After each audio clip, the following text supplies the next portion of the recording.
following is a sponsored program that is furnished by Shriners Hospitals for Children. What's up, everybody? It's Alec. It's the night before I travel to Oklahoma for my filming session. I love seeing my boy Caleb. So excited to finally go to somewhere new. I can't live without my shoes. Broke my leg this weekend, so makes it hard to move. Also gotta bring this thing. I have a hard time choosing which one. Don't worry. I got a couple. I like really the pattern on this one, but I also really like the texture and color on this one. Guess what? You're coming along with me. Let's go! Here we go! Hi, movie star. All right, you guys are here.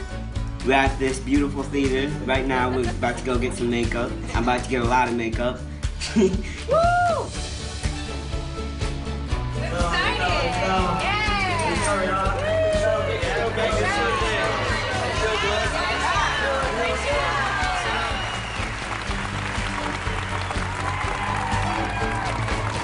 Hey everybody, it's Alec.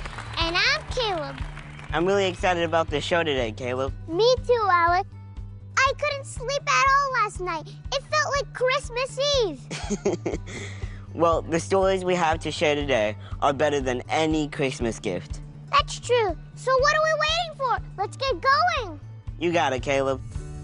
There are more than 1 million amazing stories from kids like us doing things we never thought possible because of Shriners Hospitals for Children. This story shows what happens when a family stops being told what their child can't do and starts being told what their child will do.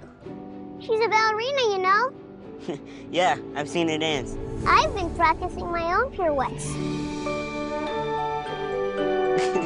That's actually pretty good. I know, but I get kind of dizzy. While you get yourself steady, how about we share Sarah's story?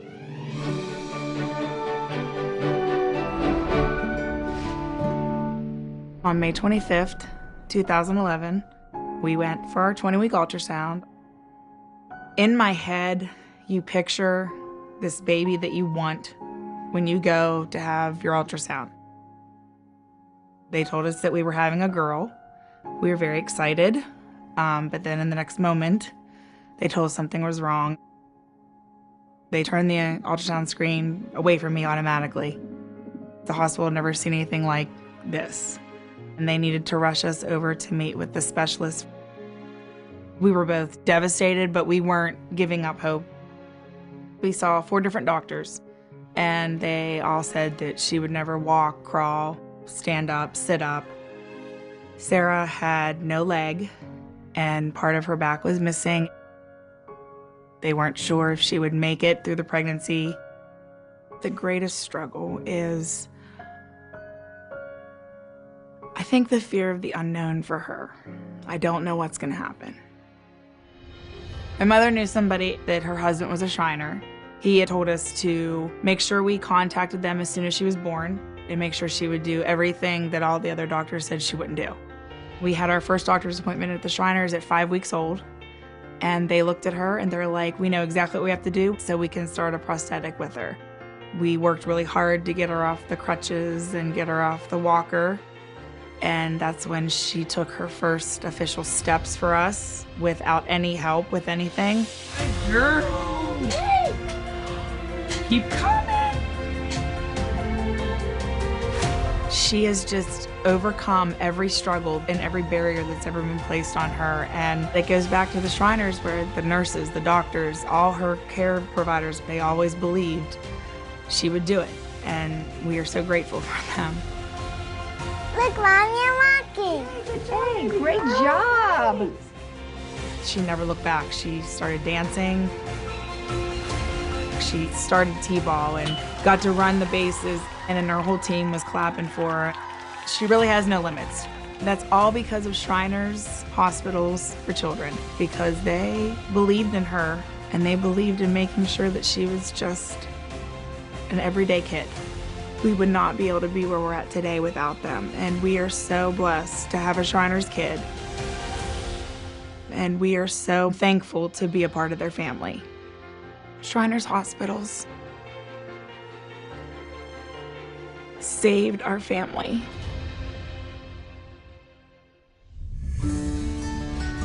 That's awesome. Today, me and Caleb have these very special guests on our show, Sarah and Mama Jocelyn. Thank you guys so much for coming. What emotions were you going through while watching that video, Sarah? Watching that, it was kind of like reliving everything when we didn't have any idea what was going to happen to her. There was so much hope and joy from watching that because I just looked at her in that video and noticed how she's just so happy. You must have a lot of fear when you found out something was wrong. How did Shriners just, because it was obvious, Shriners just whoosh that fear away. How did they do that? You know, we were not sure what was going to happen. And when we walked in Shriners, we kind of set up a meeting with the doctors and nurses because she has quite a few of them. And they basically said, we're going to let her be like every other kid. And she will have a prosthetic. She will do what's comfortable for her. And the fears, honestly, after the first couple visits, they've never even returned. I don't even worry anymore for big appointments because I know that no matter what happens, they're going to take care of it. How are you doing today, Sarah? Good. You're doing great. You're still dancing, right? Yeah. What does the future hold for you? To be a famous ballerina. That's awesome. What's your favorite dance move? Probably first position. First position?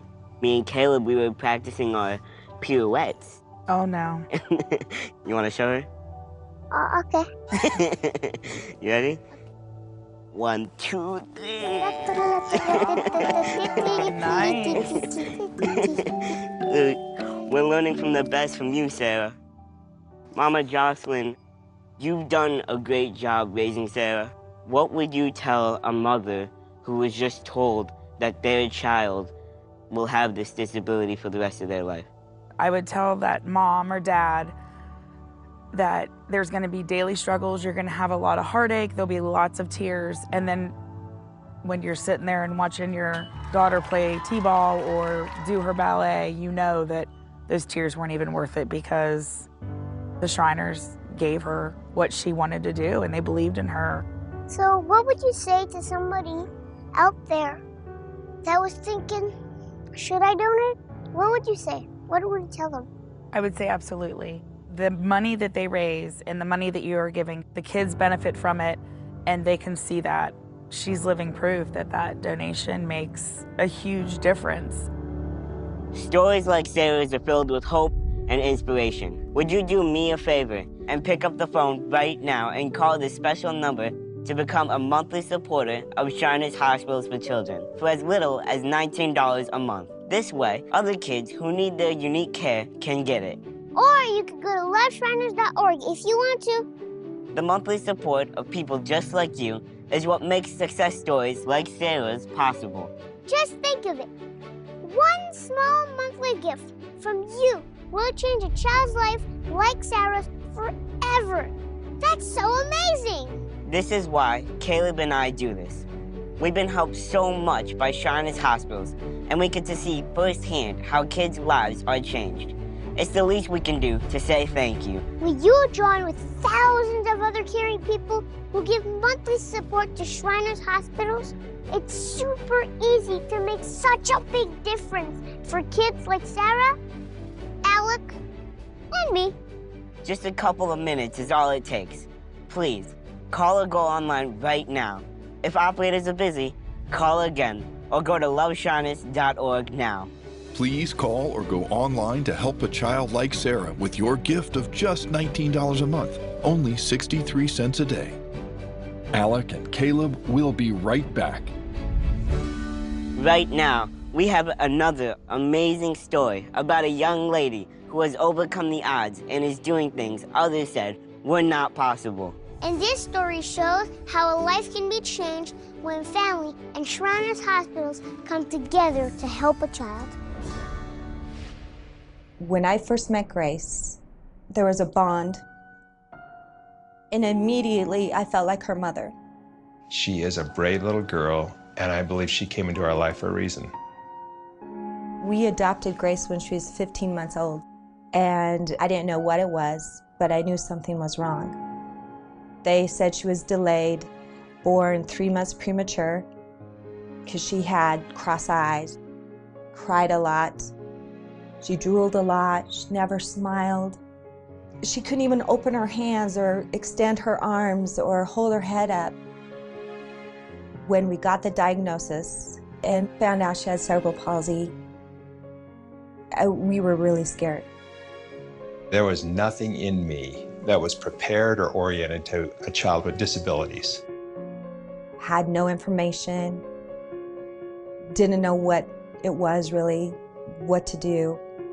You know, we're dealing with tons of therapy and trying to catch up because she had no treatment for the first 15 months of her life. She really had no treatment, basically sat in a car seat. I knew I was gonna do whatever it took to help her. She's a really special girl. We just wanted her to get the help she needed. Shriners has been life-saving for me as a mother because I'm gonna get my daughter whatever she needs. Shriners Hospitals has made all the difference for us. We couldn't do this without this team. At Shriners Hospitals for Children, love is everywhere. You see it everywhere you go. I feel love when I walk in the building. I feel love when we take Grace to therapy. They are always there for us, whether it's making her walker more efficient or working with crutches or refitting her cast for her shoes. It gave me so much relief to know that someone cared. If you see a before picture of Grace and a picture now, it's pure joy. She loves to smile, she's funny, she's got the best sense of humor, she is quick. She's able to pull up her pants, to write the letter G. These are things I never thought she would be able to do. We wouldn't be as far as we are now with Grace without Shriners. They transform lives. They transform children. We say it all the time. We don't know where we'd be without Shriners. And I'm convinced that she'll become more than we ever thought she would be. That was a beautiful story. And right now, we're honored to have Grace, her mom, Victoria, and her dad, Sam. Thank you guys for joining us. Thank you. Pleasure. Watching that video of your family is very touching. That video was shot 4 years ago. What has changed since then? Grace can get herself dressed. In the morning, she wakes up, she sets her alarm. She walks up and down the stairs, which we were working on a lot with Shriners. She's doing great. Her confidence is incredible. She's so articulate and so fun and so funny. And really, she's 99% independent. Very grateful. Without Shriners, where do you think you would be in this moment? Oh, this couldn't have happened without Shriners. They're just great. They're constantly eager to help us and guide us, which is really so much appreciated. Seeing everything Shriners has done for Grace and seeing how far she's come, what would you guys say to someone at home who isn't donating to Shriners? It's a fantastic return on investment if you want to have an impact on children's lives. Real change, real impact. What people don't realize is for kids without disabilities, you pretty much have a playbook. For kids with disabilities, you write your own playbook. And as parents, it is pretty scary to not know what you're doing. How do you see Grace's future? She can do whatever she wants. Grace, what do you think? You can do whatever you want, right? Yeah. Without a doubt, we're here because of Shriners Hospital for Children, and it's made a huge difference in our life. I think everyone feels that because everything they do is just so exceptional. And I think that that's why they get a little bit a bonus because they change kids in such a good way. You're right. You know, every time we go in, everyone knows Grace's name. And they make it fun. They're all waving at Grace. There's Grace, and come out and say hello. It's a fun environment. It's not like going to get treatment. You guys have done an absolutely awesome job in helping raise Grace. What would you specifically say to a mother who was just told that their child has a disability? Find us Shriners. because that's where we got all our answers. Those are very powerful words. We all need to find the Shriners. If Grace's story has inspired you, please pick up the phone right now and call this special number to become a monthly supporter of Shriners Hospitals for Children. Yes, or you could go to loveshriners.org if you're more tech-savvy like me. That's right, Caleb. But no matter how you choose to become a monthly supporter, you'll be making stories like these possible for more children every day. Together, we can make a big difference for kids like Grace, Alec, and me. It only takes a few minutes to set up your monthly gifts, but those few minutes can change thousands of children's lives forever. So please call or go online right now. We'll be right back. Don't wait another minute. Please call or go online to give $19 a month, only 63 cents a day, to help a child like Grace right now. Stay tuned for another amazing story. Today, I'm here with the Sterlingsons family. I have Matt, Gabby, and Mama Mandy here. Can you guys talk about Gabby's story? Gabby's story started in 2017. She got into her swimsuit, and we noticed that her shoulder blades were not quite at the right height. We had heard about the new spine scan app. 30 seconds later, we were scanning her spine, and it came back and said, you should maybe get this checked. So, Gabby, how has it changed your life? If I wouldn't have gotten the care that I have now, I probably wouldn't be able to play volleyball, which I love. I always popped out ribs, and it was very painful for me. And now that I'm getting the care that I need, I can play volleyball without pain. They made this brace custom to me, and even though I have to wear it 23 hours a day, it is worth it. It makes me be able to do the things that I love. As a parent of a patient at Shriners Hospitals for Children, what would you say to someone who hasn't donated to Shriners Hospitals for Children? Shriners Hospitals does more than just treat the patient. They treat everything. And so when our children come out of our Shrine Hospitals, they come out confident. They come out with abilities that they may have never had in a traditional healthcare system. They give kids like us hope and opportunity. Their donations go towards the kids. It is going to the above and beyond care, and it's what takes that hospital edge out. That's what's fun to see about those donations, is it really is about making those kids feel like this isn't a hospital. Every patient at Shriners, I think, feels that. Every patient, that's awesome. I would agree. You hit it right on the nail. Shriners Hospitals has helped me my whole life, and they will continue to help me as I move forward. These stories are only possible because of people just like you who give monthly to Shriners Hospitals. Please pick up the phone right now and call the special number to become a monthly supporter of Shriners Hospitals for Children for as little as 63 cents a day. Or you could go to loveshriners.org if you'd rather give that way. If you think about it, it's really a small amount to give to bring a huge amount of hope and healing to so many kids. Please join with us when we all come together to help the amazing doctors and nurses at Shriners Hospitals. It gives them the ability to help the other kids who need our help. It only takes a moment to change a child's life forever.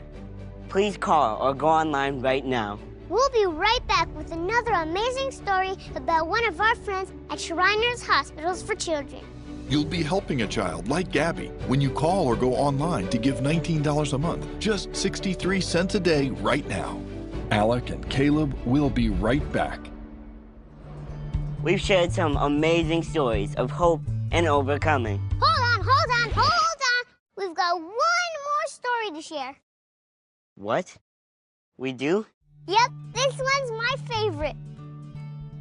We shared all the stories, Caleb. This story features a cute little boy that we met many years ago who has become a mentor to all of Shriners Hospital's kids. What are you talking about? It's your story, Alec. You're so cute and little tiny in it, like me. Caleb, are you just gonna give me a hard time, or are we gonna go to the story? That's a tough one. Just kidding. Joe, your story, of course. Let's roll Alec's story. Alec has osteogenesis imperfecta. That's also called brittle bones, so his bones break very easily. We found out about it when I was pregnant. During an ultrasound, they noticed that his arms and legs were shorter than they should be at that time. Everyone runs into the room and is basically telling you that your baby is dying. Every time when we talked to a doctor, he was just kicking me. He wasn't ready to, he was ready to live. He wanted to live. We just decided we were going to go for it, and we were determined to give him a good quality of life, the best that we could offer. After I had given birth, one of the doctors at my hospital said, "Why don't you go to Shriners Hospitals for Children?" Shriners Hospitals for Children is awesome. My favorite people in Shriners are the doctors and the nurses because they help people through life. Shriners Hospitals for Children is hope. Hope for parents with a child with disabilities. They give us that hope and they give us that support that that child desperately needs. No one wants to go to a doctor, but if you have to go to a doctor, you want to go to a Shriners Hospital. I come to Shriners and I have physical therapy, which helps me a ton because when I was younger, I broke my legs a couple times and it's made my bones stronger. It's given me more confidence and it's helped my family tremendously. Shriners gave us the feeling that yes, Alec has a disability, and of course this is not going to be an easy road to go, but nothing is impossible. And there's really no limit to him, and there's no limit to what he can achieve in life. It's amazing to know that there's someone looking out for me and my family. Without Shriners, I would probably not be as active as I am today. I love playing basketball because it's something I can do with my friends. If I haven't gone to Shriners, I probably wouldn't be able to do that because I wouldn't be as strong as I am today. And then when I'm looking back at what we have received through Shriners and how full of life he is, they are just the best thing that can happen to you as a family. Yes, I used to be that cute. I'm with my mom, my dad. I don't know why I'm crying. In the beginning, my parents had my 3 older sisters, and then they tried for number 4, and they got me. They got this beautiful boy. Unfortunately, my parents, as you saw in the video, were told that I wasn't gonna live, that I was going to have a disability my whole life. When I was born, there was good information that you guys took, and that information was go to Shriners Hospitals for Children. You guys took it and ran with it. You wanted the best care. The best doctors, nurses, and staff for your baby son. All right, thank you guys so much. And I just wanted to tell you guys, I love you, Mama, and I love you, Dad.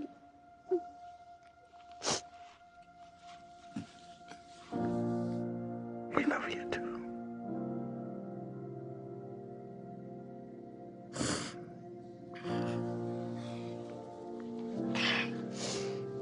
Okay. I'm curious. You guys took a chance on this kid with a disability, and you helped shape me into this lovable, adorable, cute kid on TV. So, what made you guys keep going? When you were born, we had many emotions of joy and happiness, and fear and anxiety. But with the resources and the help of Shriners Hospitals for Children, we were able to learn and meet the challenges that was ahead of us together. It was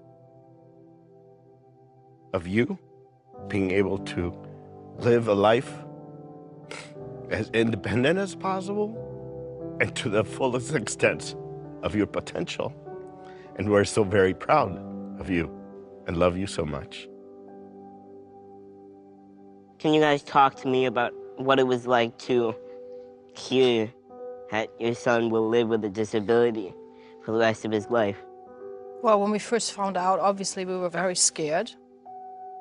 And then when Shriners came into the play, then from that moment on, everything was anyway different because everyone was supportive, everyone was helpful, and it was good for the whole family.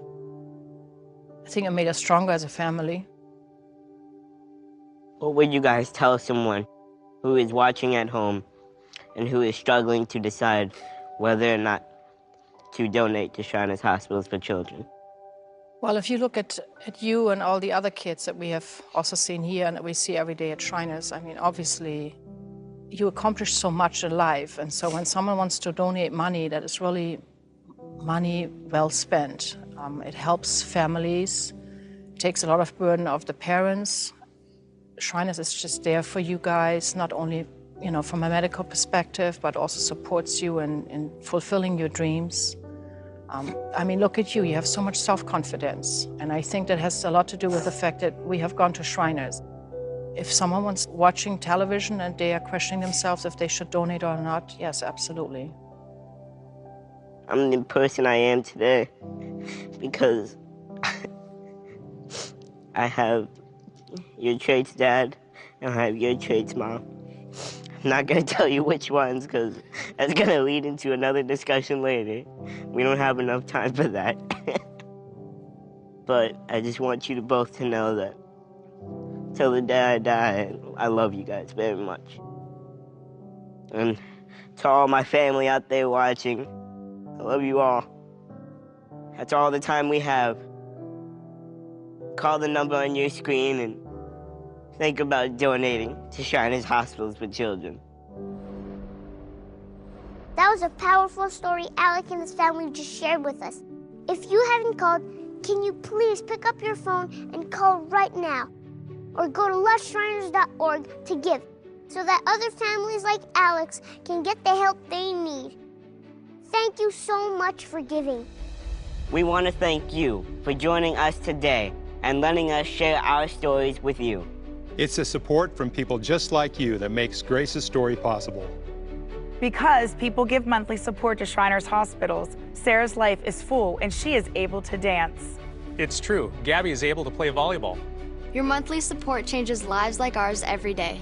Don't let your opportunity to make a difference in a kid's life get away. If you haven't already, please call this special number or go to loveshriners.org right now. We're all living proof that your gift can change a kid's life like it did for all of us. Thank you. Thank you for giving.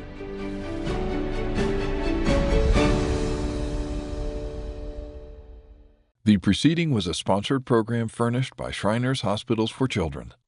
This is Granny, one of your favorite stars from the Beverly Hillbillies, Irene Ryan. Howdy, and this is Pat Landig, and these nice folks with her are her family. Her husband Tom, her daughter Linda, and her son, Chris. The Landigs come from Madison, New Jersey, and they're all going to be my partners. This is the popular star of the exciting series Lost in Space, Guy Williams. Hi, and this is Robert Ransom, and these good folks are his family. His wife Louise, his son Larry, and his son Matt. The Ransoms come from Bronxville, New York, and they're all here to be my partners in play, Password. Yes, it's Password. Here's your host on Password, Alan Ludden.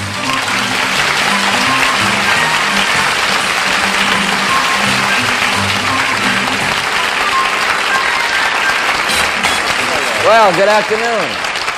Nice to have you with us again today for our family password. Hello, Irene. Howdy. How are you, Granny? Oh, honey, I couldn't be better. You know that. I'm glad to hear that. How are you, Guy? Just fine. Good to have you back. Irene, how's that cookbook of yours going? Very well, Alan. Thanks to the nice plug you gave me when I was on the show before. Oh, did we help sell it? You surely did. What's it called? Granny's Hillbilly Cookbook. And you gave me a copy, and you know we cook with it? Good. Yeah, we're very hillbilly cooking at our Where do you house. catch the possum? Well, we've got a lot of them. We have possum, but we haven't eaten any yet. Hello, Pat. Pat Landing. Now, let's see, we've met 3 members of your family. You're the 3rd member of the Landing family. We still have 1 to go. How did you, I found out how you met yesterday. You were working with your husband, right? Okay, good to have you back. Guy, speaking of families, what kind of family do you have? I have a boy and a girl. What are their names? Steve and Tony. And how old are they? Steve's 14 and Tony's 9. Good. And your wife's name? Janice. Janice. Robert Ransom, you're a lawyer, right, sir? Yes, sir. And we have met 3 of the Ransom family members. We have 1 more to go before we change sides. So far, the Landings have won $650. The Ransoms are in there pitching. The score stands as we left the game yesterday, 15 points for Irene and Pat. Guy and Robert haven't scratched, but see what happens here. Irene, Guy have the word. We'd like you to look at it. The password is Neil. Irene, 10 points would give you the game. Bow. Bend. Bow, bend. 9 points, Guy. Pray. Neil. Yes! Now you're in the right. All right, now it's 9 to 15. Pat, you can win on that. Robert, you can go up as high as 18. We'd like you to look at it. The password is note. Pat, start with you. 10 points would give you the game. Just that. Letter. Mail. Letter mail. 9 points, Bob. Bank. Bank. You say bank? Bank.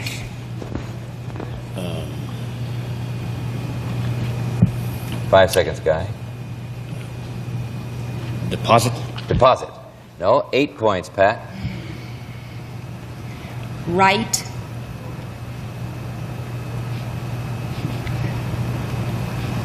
Deposit. No, that's what somebody said. That's where you heard it. Yeah, 7 points, Robert. Memo. Check. Check. No, 6 points, Pat. Give you 21. Memorandum.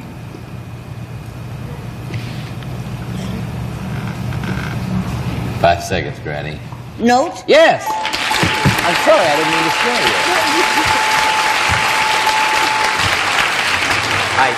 I certainly didn't mean to yell at you. Look what they did. 21. Now they're really in that safe kind of scoring position. So watch out, Guy. They can win on this. Good luck, Granny. Irene Ryan. The password is tremendous. Guy Williams, 10 points. Give you 19.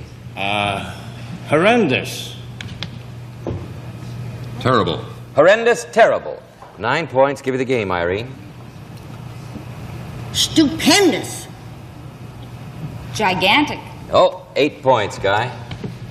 Magnificent. Colossal. Colossal. No.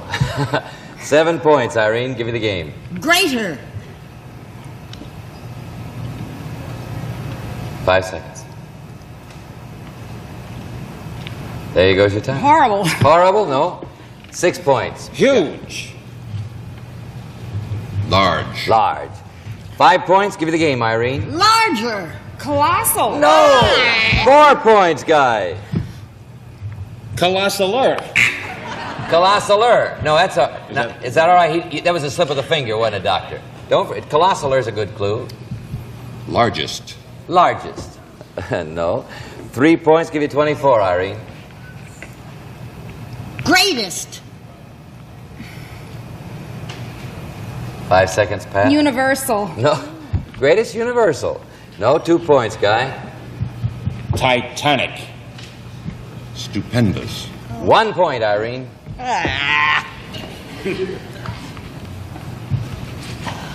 Highest. Top. No. I must tell you the word. The word is tremendous. Tremendous. Okay, here we go. New word. Guy Williams, Irene Ryan have it. We want you to see it. The password is dream. 10 points, Guy.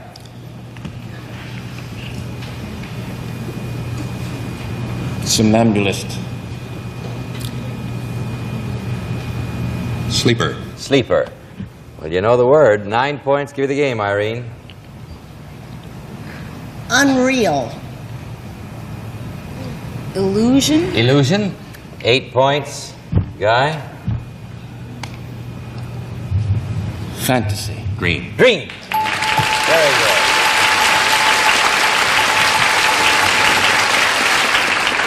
Now, Robert, look what you've got there. And Pat, you've got a score in which either one of you may win, with which either one of you may win. You may win on that.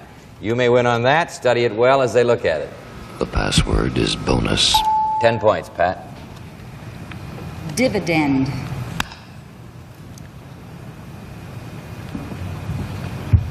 Just got one the other day. Well, congratulations. Money? Money. No. 9 points will give you the game, Bob. Extra. Bonus? Yes.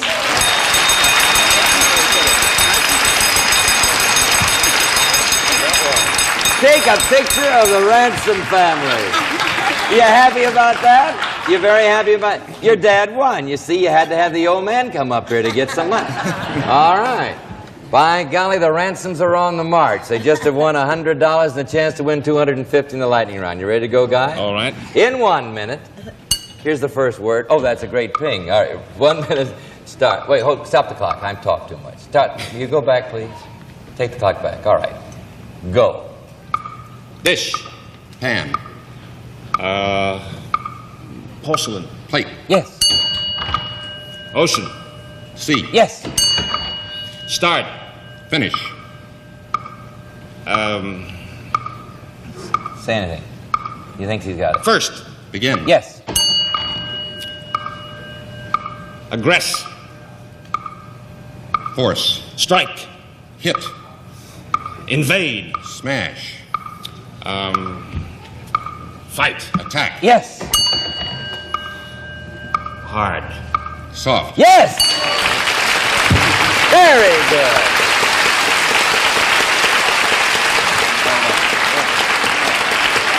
All right. How do you feel about him now? All right. You feel much better about the whole thing. Well, you should. You're $350 richer. Bob Ransom has won for his family $350. Pat, we'll see you again when the families change sides. Thank you both very much.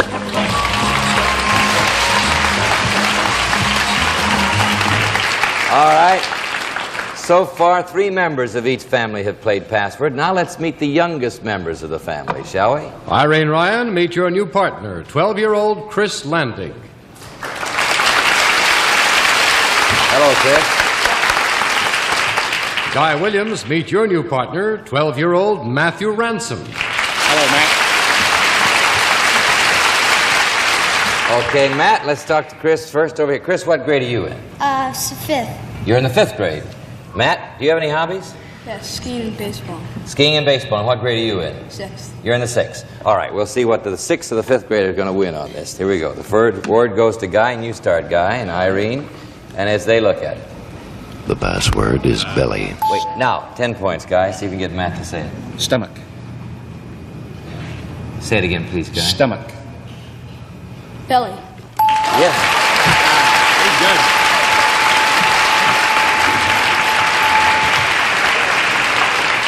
Chris, watch out. Watch out. This kid over here looks like he's pretty sharp. See what you do in this clue. You start. There you go, Chris. The password is skinny. Wait. Now, would you give it again, please? Thin. Fat. Thin, fat. 9 points, Matt. Twiggy. Twiggy.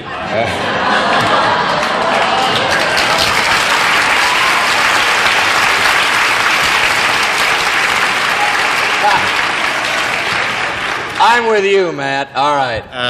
Skinny? Skinny.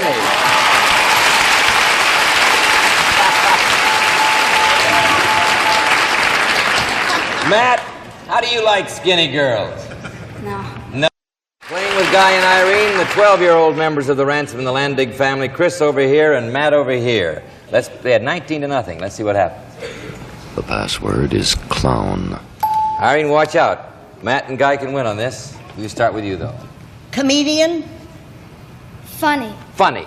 9 points. Guy, we'll give you the game. Circus. Clown. Yes.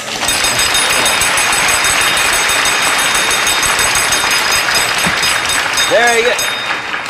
Well, Dad and the youngest have won, right? Well, you're not really the youngest in the Ransom family, are you, Matt? Got a younger brother. You got a younger brother. A brand new one, huh? No. No? 8 or 9. All right. 8 or 9. Well, he's younger anyway. Let's play the lightning round now. You ready to go, Guy? All righty. 1 minute. Here's the first word. Go. Laugh. Cry. Smaller. Grin. Smile. Yes. Sheep. Lamb. Kid. Cloth. Cotton. Wool. Whoa, whoa. Coat. Jacket.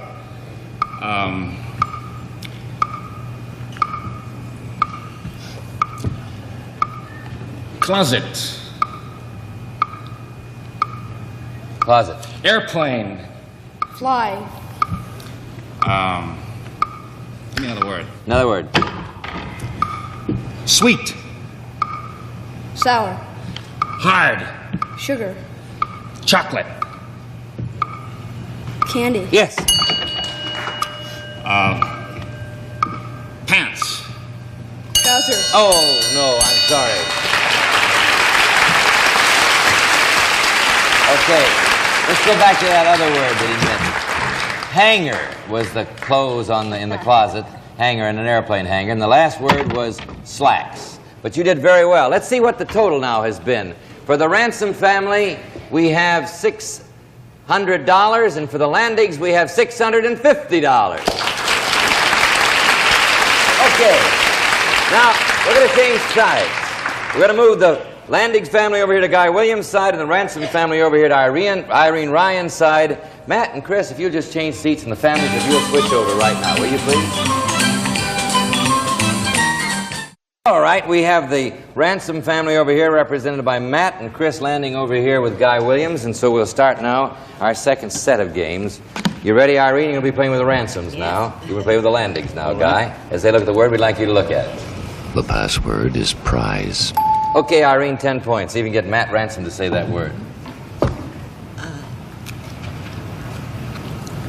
Emmy. Award. Emmy Award. No, 9 points, Guy. Win. Lose. No, 8 points, Irene. Statue.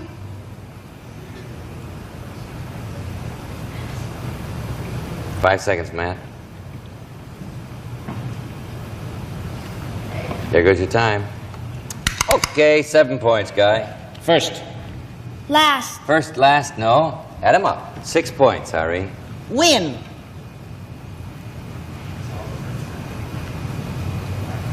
5 seconds. Matt. There goes your time. Okay, 5 points, Guy.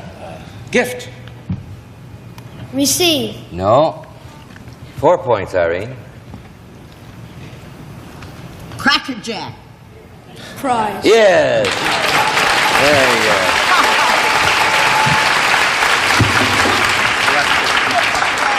Cracker Jack was a great clue. Great clue. All right, 4 over here from Matt and Irene. Chris, you'll start. Here's your word. There you go, Matt. The password is lion. 10 points, Chris. Tiger. Cat. Tiger cat. 9 points, Matt.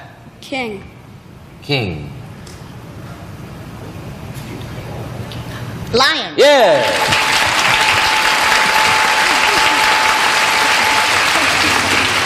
King of the beasts, Matt thought of. All right. Boy, 13-0, Guy. Got to get going there. Good luck, Irene. The password is big. 10 points, Guy. Large.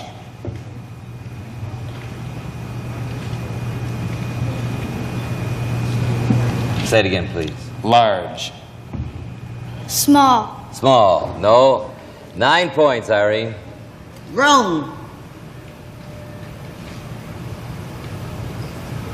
5 seconds. Big. Big.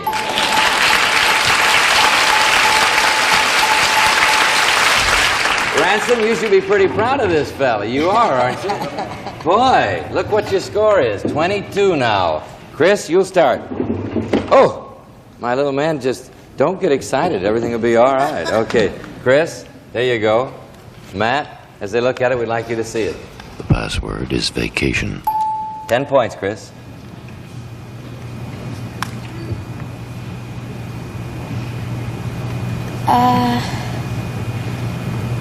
Trip. Trip. Journey. Journey. 9 points. Matt will give you the game. Holiday. Vacation. Yes! Very good. Well, how about that, Ransoms? You know how much money this young man has won for the family so far? About $400, right? 350 or something like that. You should be very proud. Okay, you're going to play the lightning round now, Maddie. You all ready? Yep. You're going to play with Granny here. You ever watch her on television? Yep. You like her? Yep. Well, what can you say? But you do. Everybody loves her. Okay, let's play the lightning round now. In 1 minute. Here's the first word. Go. Jump. Run.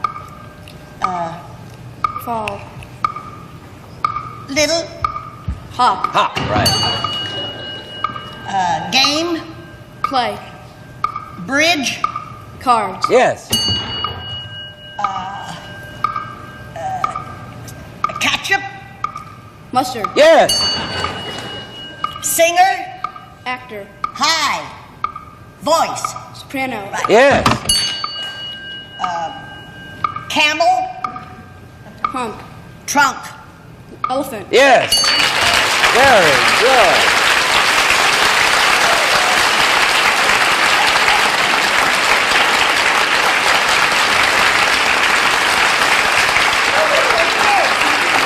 Very good.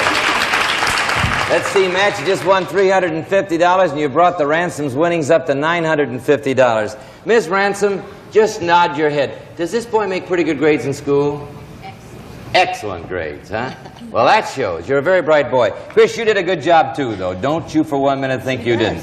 You did a very good job. You had a very tough competitor over here. The families stand pretty even, 950 to 650. That's pretty even, I guess. I'd like to see you tomorrow, of course. Until then, this is Alan Ludden saying the password today is HELP.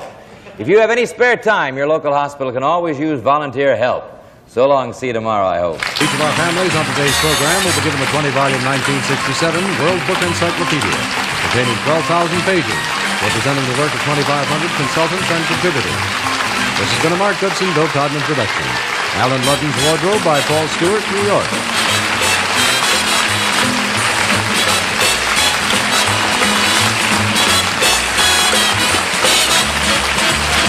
Contestants on this recorded and edited program are selected and interviewed in advance.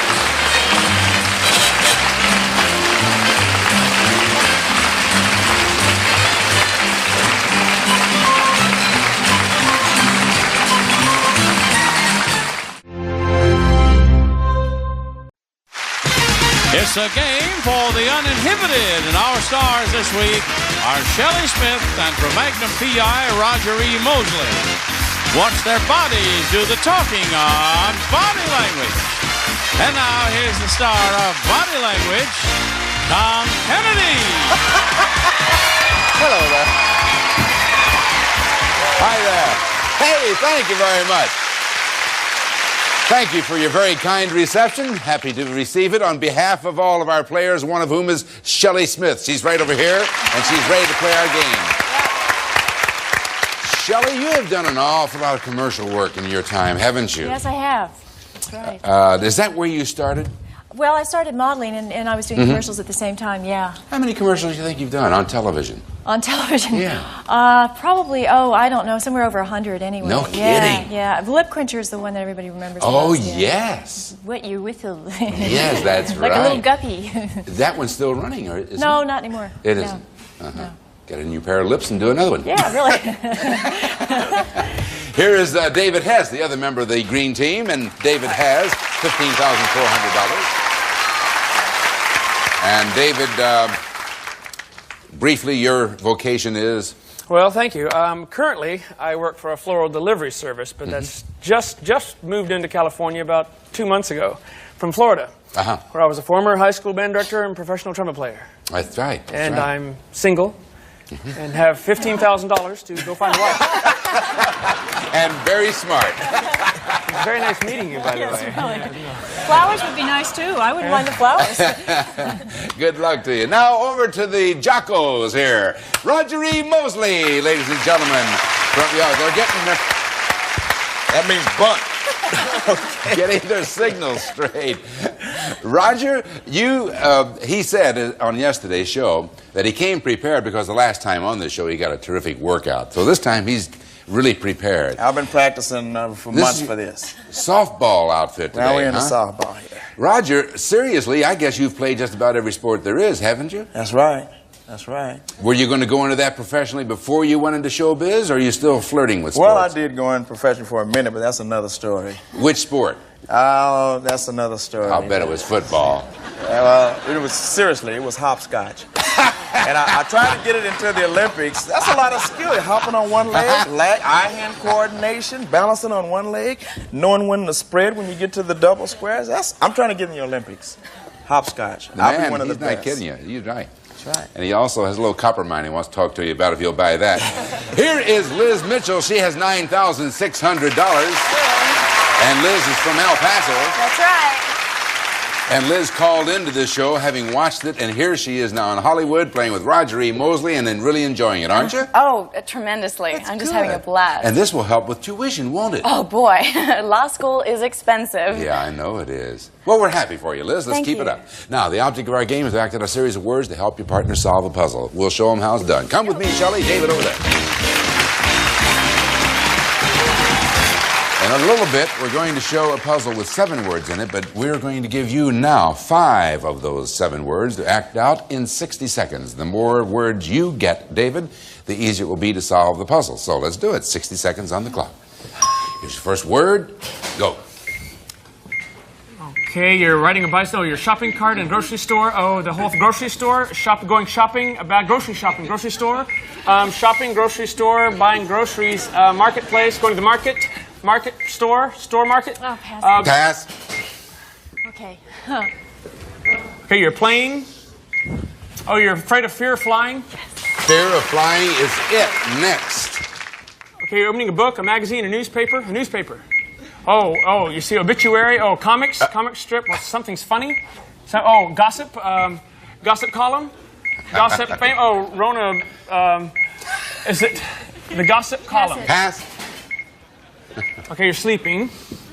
Oh, your pillow. Your pillow's soft. It's fluffy. Yes, soft. Next. Okay. Oh, sure. Yeah, now, no comments. Okay. Okay, the market, going to market store, grocery store, market. Time, okay. Time is up. Yes, he has a good idea. She sits down as he nods. Officially, you got 2. Here is your puzzle. Here are your 2 words, and it's a $100 puzzle. After blank and fear of flying were blank, they became this type of soft blank that is often next to the blank at the blank. David. Liz, you're in the game. Liz Mitchell, come over here. Which blank would you like next? Number 5, please. After blank and fear of flying were blank, they became this type of soft book that is often next to the blank at the blank. Novel? Is it novel? I'm sorry, I forgot to ask. And now we're back to David. Let's try 3.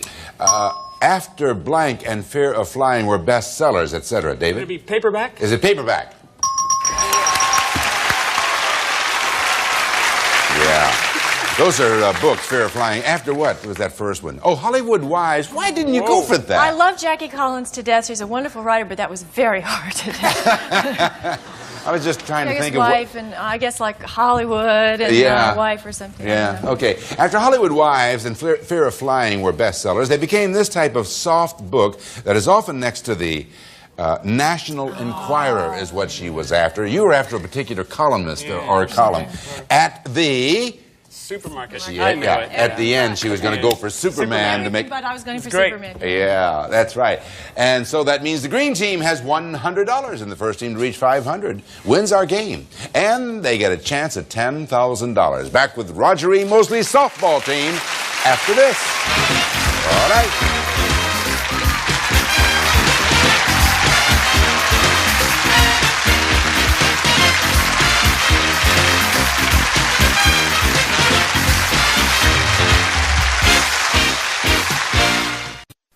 $100 for the green team, 0 for the red team, but the red team is up right now. Roger E. Mosley down here, Liz over there. We're all ready. You guys got your signals straight? You've already done your warm-up and everything. 60 seconds on the clock. Here's your first word. Go. Okay, you're rolling dice. Yeah. Next. You're driving a car. You're shifting gears. You're racing. You're racing a car. Formula One racing. Racing legs. Racing. Pass. Go on. Pass. Okay. Now don't talk. You've got a beard. You've got a 5 o'clock shadow. You've got hair, little whiskers, little peach fuzz. They gave it to you for fuzzy. Continue. You're hung. You're okay. That's good for hang. Yes. You're driving. You're racing. You're racing. Drag racing. Yes, drag race. Final You're sewing, word. you're knitting, you've got a baby, you're expecting a baby. You have 10 seconds. You've got laces, you're yarn. You've got a baby laces, baby feet, booties. You got all 5? Oh, is that correct? Hold it. Oh, they ran out of time. 4 is what you got. Okay, all right. You got 4 because, well, we'll discuss the tail end of that in a little bit. 4 out of 5 is what you got. Here is your puzzle. Here are your 4 words, and it's a $100 puzzle. Now, if you drag race on the blank, you might see a blank in this thing that blank and fuzzy dice hang from. What, Liz? Rear view mirror. Is it rear view mirror? That's it.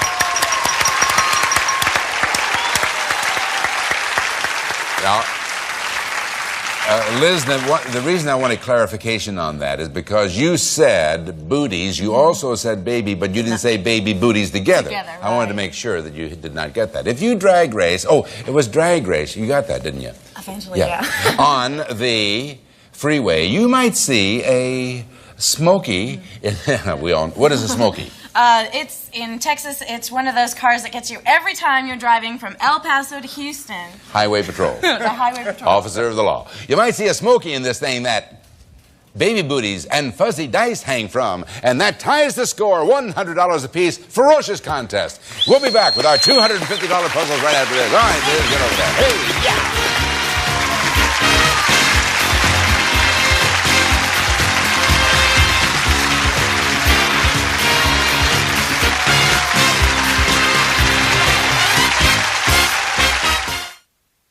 At the end of our first round, we have $100 apiece, and now we go into $250 puzzles, and if neither team reaches $500, we will then have a playoff. And now, Shelley, you are receiving, and David is ready. He's going to give. Yeah. We're going for the big buck now. $250 on this, with 60 seconds on the clock. Here's your first word. Go. Oh, you're shaking. You're nervous. Earthquake. You have it. Earthquake. Next. It's a building. It's a house. Okay. You're tiptoeing up the stairs, upstairs in the house, in the attic. Yes. Next. 10. Yes. Next. You're writing something. You're writing a postcard, a letter. You're mailing a letter. You're sending a letter. You're licking the envelope. The address on the letter. The zip code. Yes, this is your batter final. up. Baseball. Oops, strike one. Strike is it. Wow. See that 28 over there? That means you had 28 seconds left on the clock. That means you did that in 32 seconds. Outstanding. Get over there. Outstanding. All 5 of them, Shelley. Good contestants here, I'll tell you. It's good teamwork. That's what it is. Here's your puzzle. Here are your 5 words. And it's a $250 puzzle. When a big earthquake strikes and your attic blank zip codes, you know it was at least a 10 on this blank. Richter scale. Is it Richter scale? You got it, Richter. My goodness, that's the way you play this game. When a big earthquake strikes and your attic changes zip codes, that is funny. That's great. Oh, I love that. You know it was at least a 10 on this scale. Right. Oh, that is great. Funny. My compliments to the writers on that one. All right, Shelley, congratulations. Get over there and sit down. $350. All right, Roger, let's get over here. You and Liz got your work cut out for you. Oh, boy. My goodness. Hey, do you have earthquakes in El Paso? No, I'm afraid not. You don't? A lot of dust storms, but Yeah. no. When your attic changes zip codes, you know you got a problem. That's funny. All right, 60 seconds on the clock. Here's your first word, and go. Okay, you're playing baseball, swinging, you're disgusted, mad, angry, upset. You're through. You're finished. Pass. Pass. Okay, star.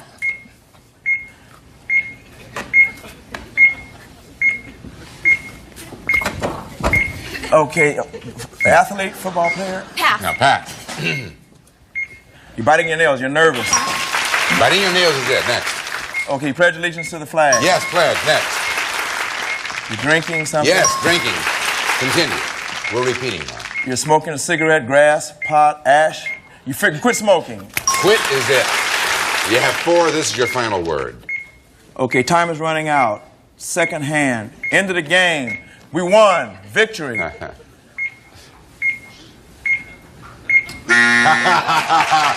idea, man. Good going. Did the best you could. You got 4 of them.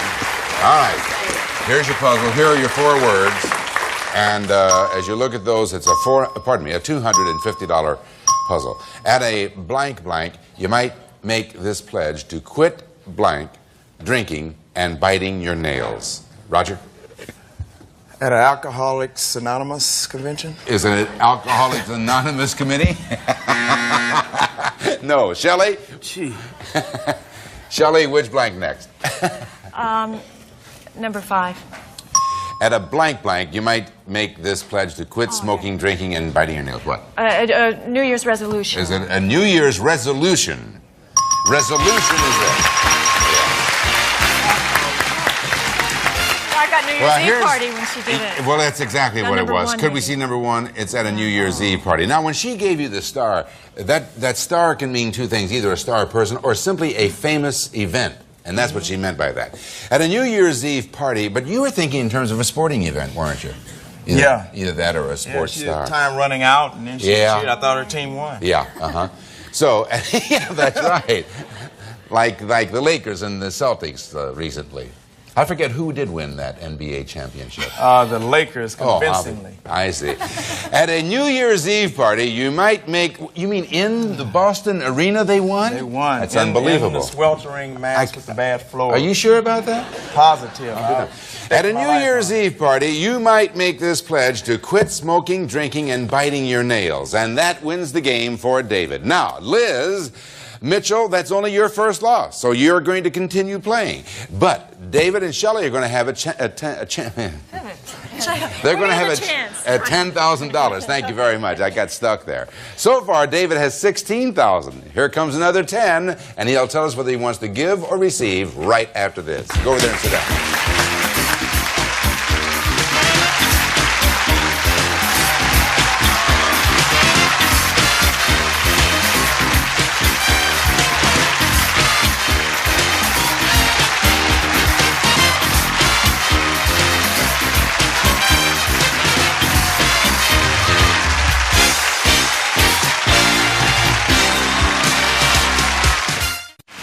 Thank you, partner.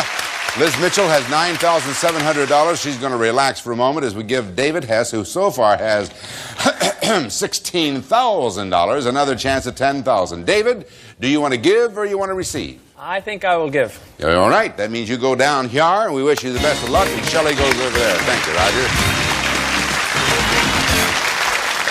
As you undoubtedly know, I'll refresh your memory anyway. We'll give you 10 words in 60 seconds. Every word is worth $100. Then later you can change the hundreds into thousands. It's magic time. Good luck. 60 seconds on the clock. Here's your first word. And to go. You got a thing around your mouth. You've got I don't know the word. Pass. You're grabbing something. You're squeezing. Grab it at $100. You're shuffling. You're dealing cards. $200. You're running. You're stopping. You're running a race. What is that? You're running real fast. You're going in circles. $300. Gavel. You're a judge in a courtroom. $400. You're dead. You're a corpse. You're many corpses in a cemetery. $500. You're blowing a balloon, a horn.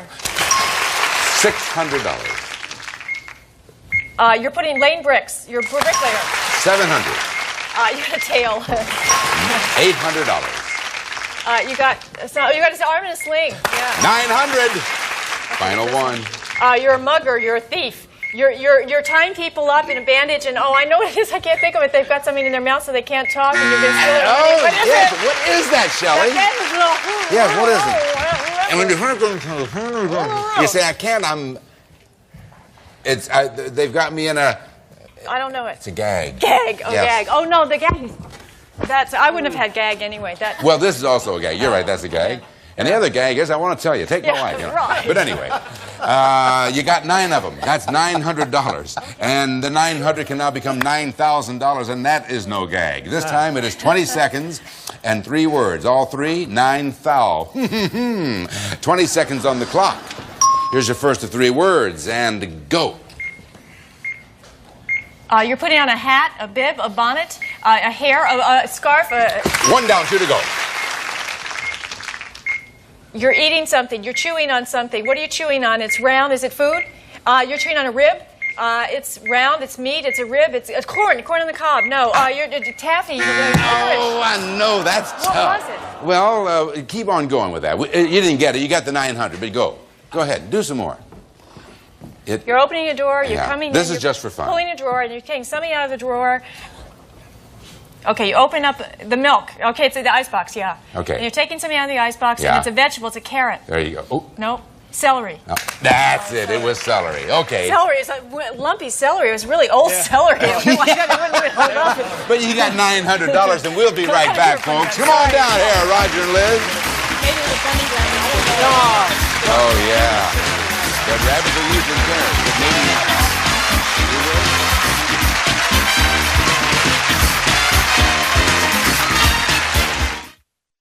This week and last, David has so far has $16,900. Liz Mitchell has $9,700. I've been ruminating about what Roger E. Mosley said. Magnum P.I. just came back. They did an episode, a 2-hour. 2-hour in London. In London. What took you to London?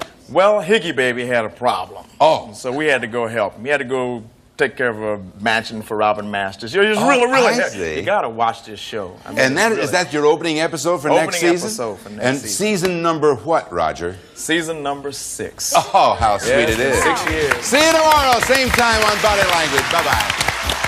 Some of our departing contestants will receive Sleep Like a Dream with this Clock Radio. High-tech, super compact design includes blue fluorescent display and brightness control. Niagara, America's #1 selling spray starch, helps prevent the deep penetration of soil and stains. You get a crisper, firmer finish with Niagara spray starch. Zero in on the action with these 35mm binoculars. Includes high-powered InstaFocus with bright, sharp image. From Hawaiian Tropic comes this luxurious beach towel, plus Hawaiian Tropic natural tanning lotion and oils. Aloha. And a member of our studio audience will receive Charbroil mid-size and portable gas barbecue grills for outdoor cooking. Constructed of weather-resistant aluminum and steel. Enjoy cookouts in your backyard or travels by Charbroil.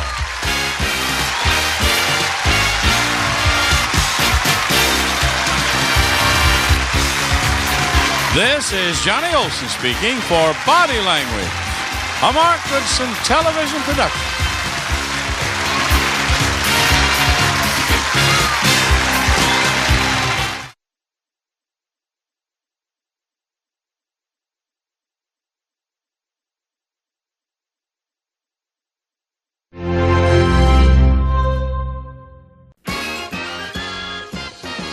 It's more than password, it's Password Plus. Our guest star from One Day at a Time, Nanette Fabre, and from Real People, Skip Stevenson. And here's the host of Password Plus, Bill Cullen. Hello, Nanette.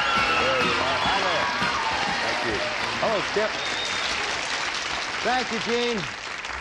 I hasten to add in front of host the word temporary, because only through the good offices of Alan Ludden, he's allowed me to spend a couple of weeks here while he took a little time off, because he figures if I'm ever going to be an MC, I better get some experience. So thank you for the opportunity, Alan.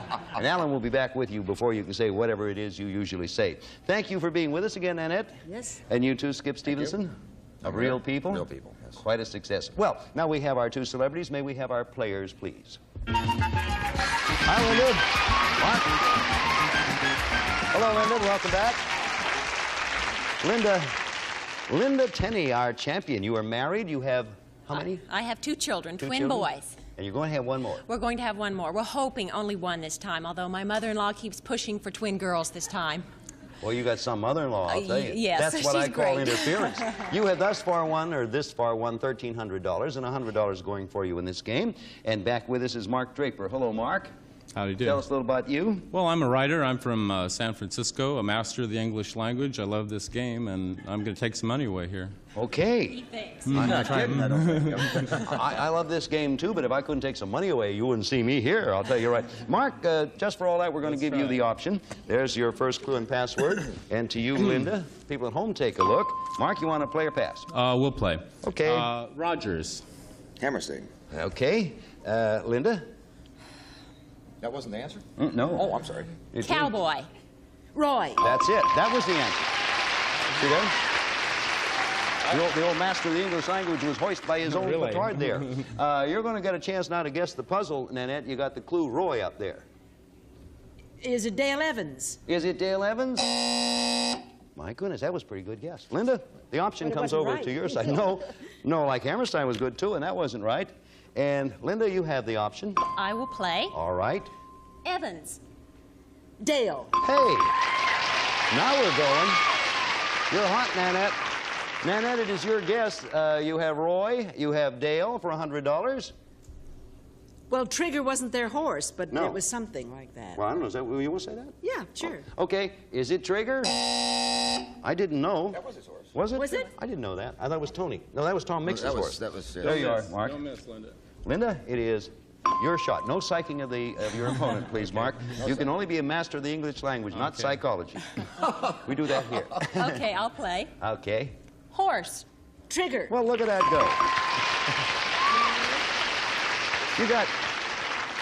Now, look, you got Roy, you got Dale, and Trigger. You have the guesses that you had guessed before in there. What do you think, Nanette? Well, they have a big ranch up in Apple Valley. Would it be Apple Valley? I'll try. Would it be Apple Valley? That'll probably be the next clue, the way things are going. Usually what you call for. Linda, option for you. Mark. Linda, you going to pass or play? I will play. All right. Adios. Goodbye. Yes. Okay. Nanette, Roy, Dale, Trigger, goodbye.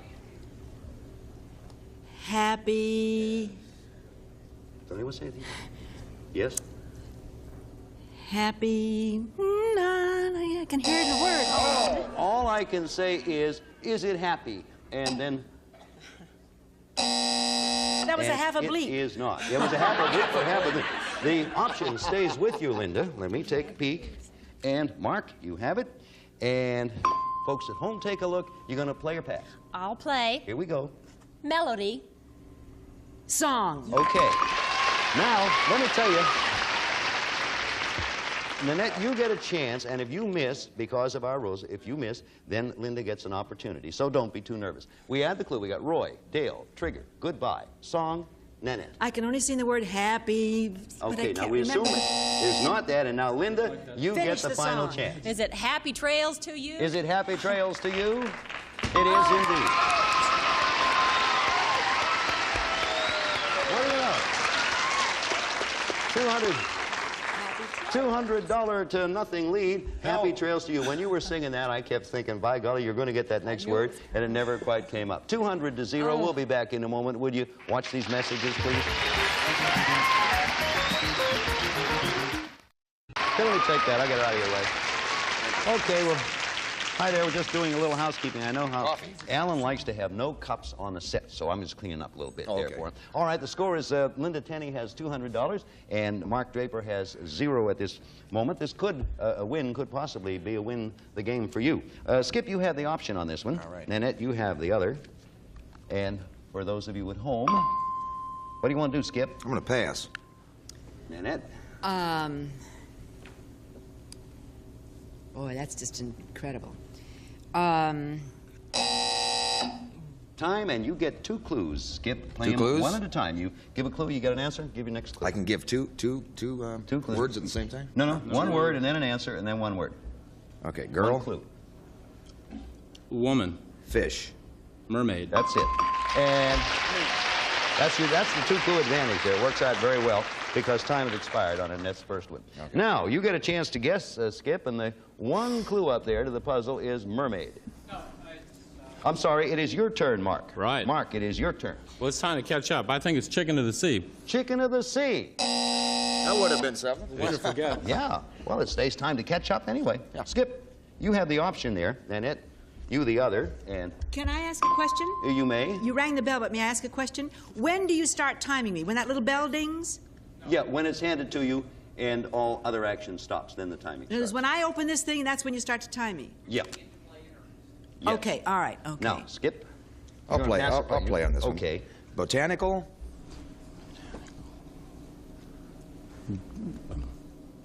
Time. Okay, Nanette. Yards. Gardens. Sure. Good clue, Skip. Good clue, and good clue on your part. Now you have, this could be for the game with you, Linda. You have the clues mermaid and gardens up there. Oh. Who knows? Is it who knows? I just have to say that in case, if it ever is, I'd be in big trouble if I didn't say that. Nanette, you have the option again. Skip, you have the other. For you at home, and first clue of the game. Gonna play or pass? I'm going to pass. You have it, Skip. Harbor. Port. It's a good clue. Harbor is a good clue for port. Mark? Well, there's a Scandinavian city famous for a little mermaid out in front, Gardens Port. I think it might be Copenhagen. Is it Copenhagen? It is Copenhagen. You got it. Good enough. The mermaid is that little statue in the harbor. There are the Tivoli Gardens. It is a port, and of course the capital of Denmark, and pronounced Copenhagen or Hagen, depending on your national persuasion, I suppose. It's 200 to 200, and now this for sure is for the game. The winner takes it. And we have a brand new puzzle and a brand new password. Linda, you're going to have the option. Okay. There it is. Be looking it over. Mark, you have the other. Take a look at home. Want to pass or play, Linda? I'll play. All right. Creep. Crawl. That's right. Okay, Nanette. The first clue in this puzzle is the word crawl, and for the game. Is it creepy crawlers? Is it creepy crawlers? Eat those with coffee, don't you? Anyway, that's not the answer. Linda, you keep the option because you keep winning. And Mark, you get the other one. Take a look at home, and first clue of this game, pass or play? I'm going to pass. Okay, you have it, Mark. Yeah, gooey. Icky. It is no. It is not. Linda? Green. Slime. Slime or slimy. Yeah, that's right. You put the E on there yourself. Now for the game again, Nanette. You had the clue crawl. We add the clue slimy. And for the game... Crawl. Slimy. Slimy. Ayatollah. Something? No guess, and we go on. Option stays with Linda. Okay. Mark, you have the other. Linda, pass or play?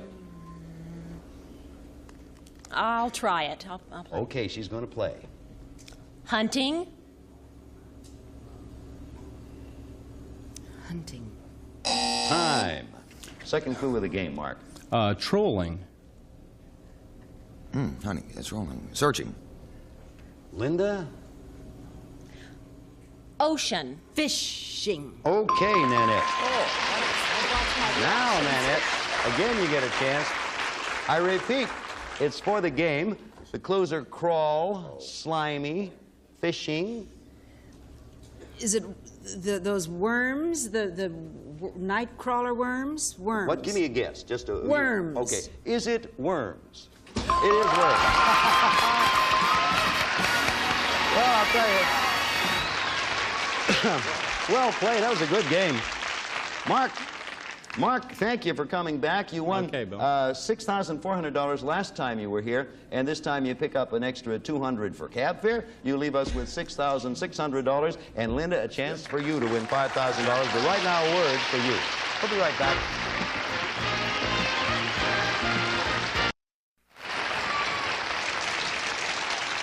Well, Linda, you have $1,700 so far. This is your third time up here? Second. Second time? Yes. This is the first time with Nanette? Yes. Okay, $1,700, and we have the 10 passwords for you, beginning with the letter N and going alphabetically all the way through W.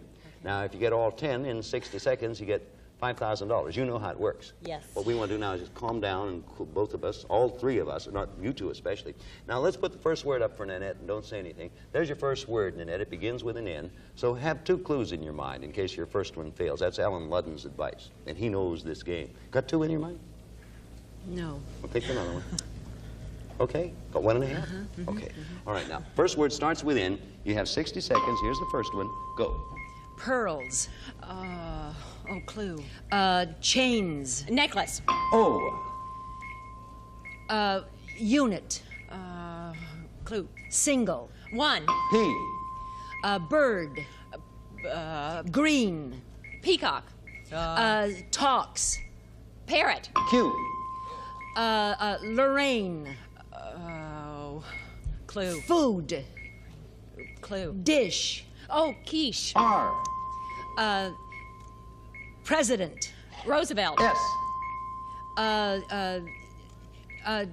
Rights. Dictates. Clue. Types. Clue. Files. Pass. Better go to the next one. T. Kleenex. Tissue. U. Planet. Uranus. V. City. Venice. I. She was going to say, I know you were going to say Austria. Yeah. It was Vienna.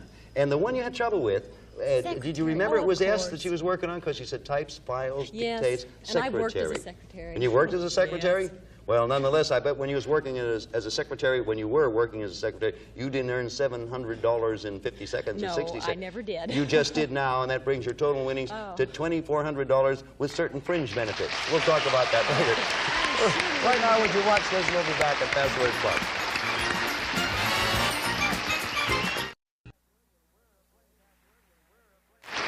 We're playing Password with Nanette Fabray and Skip Stevenson and our champion, Linda Tenney, and let us meet a new opponent for you. Would you come in, please? Tammy Jameson. Hello, Tammy.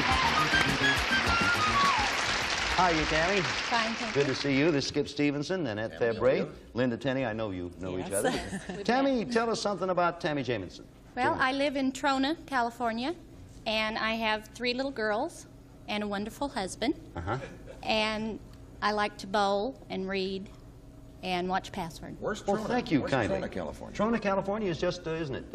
It's in the high desert toward Death Valley. I knew that. I really didn't. I was sort of faking it. I didn't figure you did. Okay, you all ready to start it? I didn't. Thank you for pulling me out of trouble. The first Password game for $100, it will be your option, Nanette.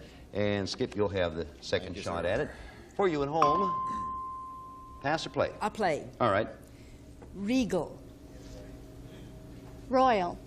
No. Height. Thank you very much. The gesture there was what that was for. And we go on, say no more about it, and you get a clue, Nanette. I don't want to explain it. Height. Length. This becomes now the last clue of the game, Skip. Lanky. All I can think of is majestic. Isn't that strange? I thought sure someone would come up with that because you started with regal, didn't you? And high, tall was the word we were looking for. So we'll put the clue or the word tall up at our puzzle. Nobody gets a chance to guess, of course, so nobody won that chance. We begin again. You have the option, Nanette.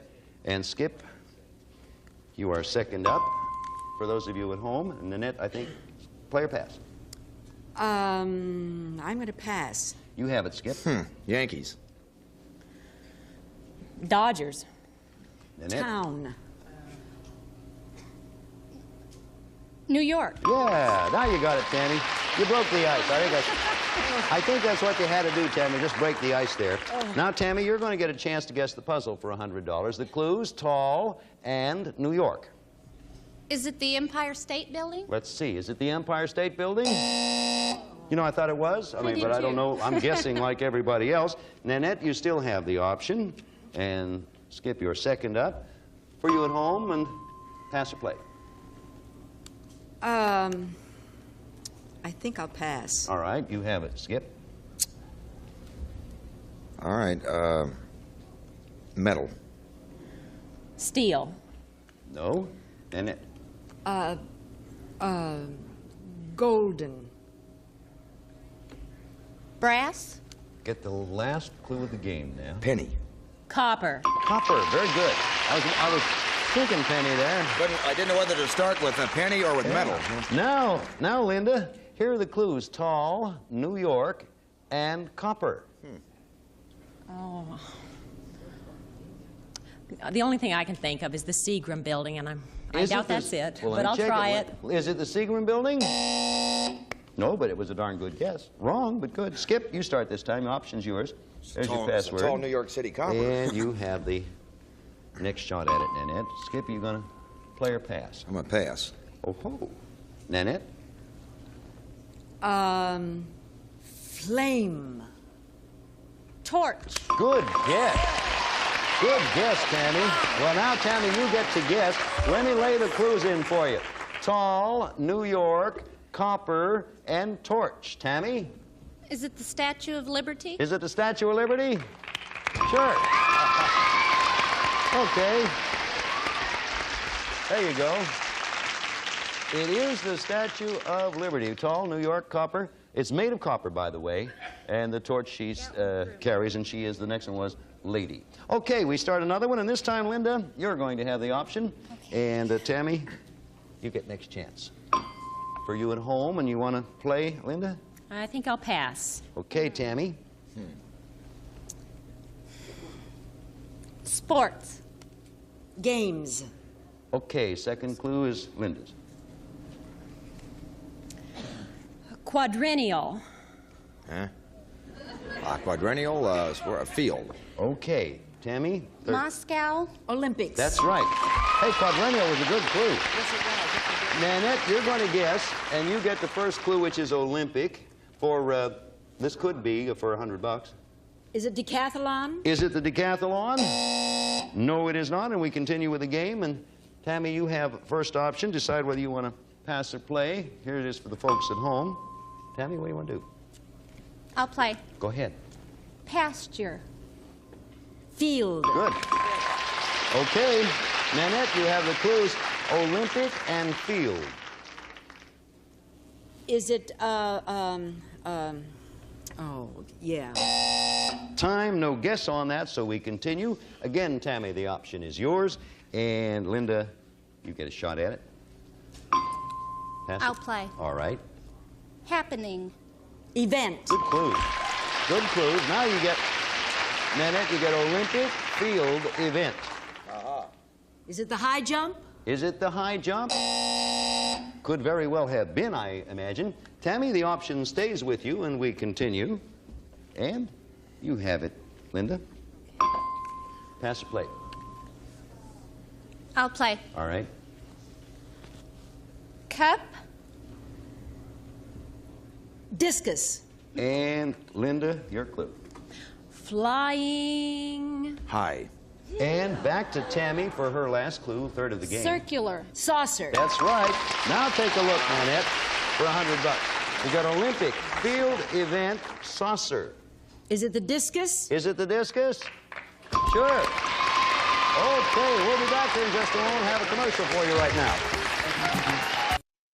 We have a $200 nothing game. Thank you, Alan Ludden. See you. Bye.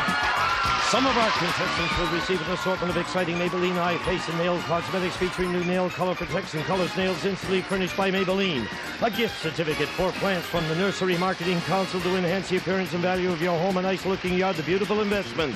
From Hawaiian Tropic comes an attractive beach mat, Hawaiian Tropic natural tanning lotions and oils, Hawaiian Tropic the tan of the islands. Wendy's single gives you a full quarter pound of pure fresh beef. Wendy's double is a half pound. That's a lot of meat for your money. Cooking and cleanup is quick and easy with Sunbeam's multi-cooker electric fry pan with porcelain exterior and Silverstone interior. Silverstone spells durability. Mads, the manicurist, says try mild palm olive dishwashing liquid. Palm olive softens hands while you do dishes, and it makes loads of thick, long-lasting suds. And a representative of our studio audience will receive American Electric's kitchen appliances, including the work-saving American food processor. It cuts, shreds, chops, pares, slices, blends, grinds, and grates, furnished by American Electric Corporation.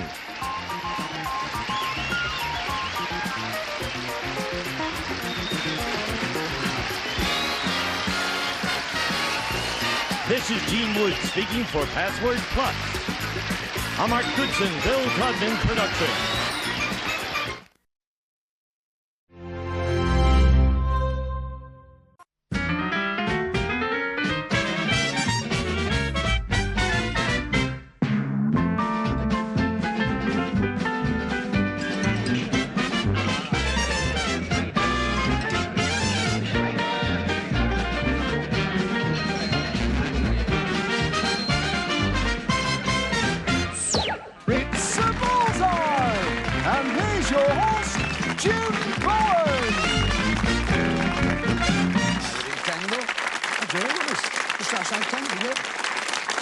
Nice to see you. Welcome to... well, we've got a great audience in here tonight. Young lady from Kendal here. I live in Kendal. I do honest, yeah. Great audience we've got tonight. And the first couple going to play the game on Bullseye, well, they're from that area, from Border Television. Brian Tingey and Frank Thompson. Make them nice and welcome.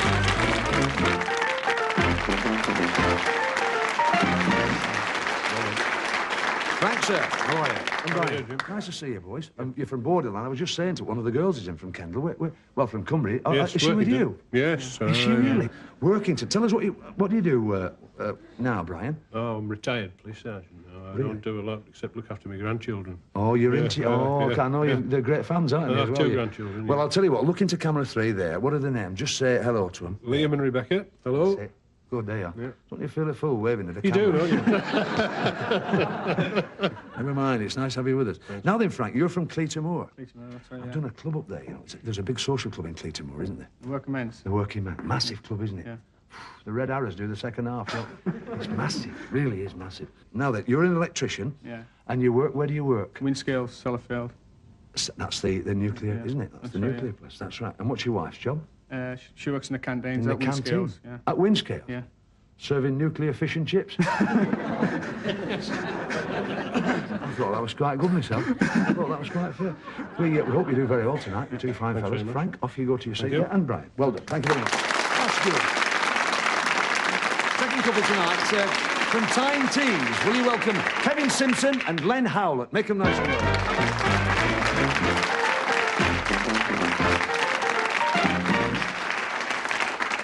How are you, boys? All right. Hello, Len. Hello there. Nice to see you. All right. All right, Jim. I could spend an hour reading your arms, you two lads. Fine, sure. Now then, young Kevin. Kevin is... Are you the bus driver, Kevin? That's right, That's yeah. right. And you're married? That's correct, yeah. And it's fairly recent, isn't it? Well, yes. I've just had we've got a daughter now, 3-month-old. 3 months so... old. And there's no more... No chance. No, because you can never tell with bus drivers, there's always another one along in 15 minutes, isn't there? Sort of serious. Let's talk to you for a second, Len. You're a widower now, aren't you? Yes, And quite proud of the fact that you're a one-parent family. Yes, You've really done very well. Now, tell us a bit about this. How many youngsters have you got? 4, between 13 and 10. We have twins of 10, the last lot I got.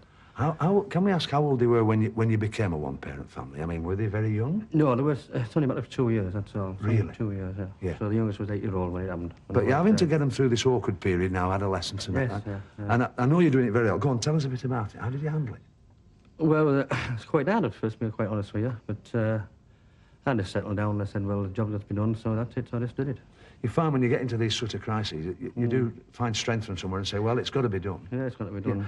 Have a good night with us tonight, lads. I know you've had a great day. Go on, Len, sit down and relax, and you, Kevin. Nice to meet you. Right, that's excellent. We've got two boys from north of the border now. This is a mouthful to pronounce. I hope you'll forgive me. Jim Ochterlony and Ian Smith. Make them nice and welcome.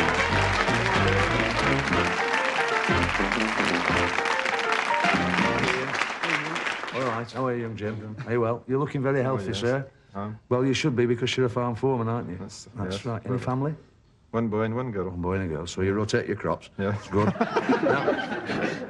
Now, tell us about...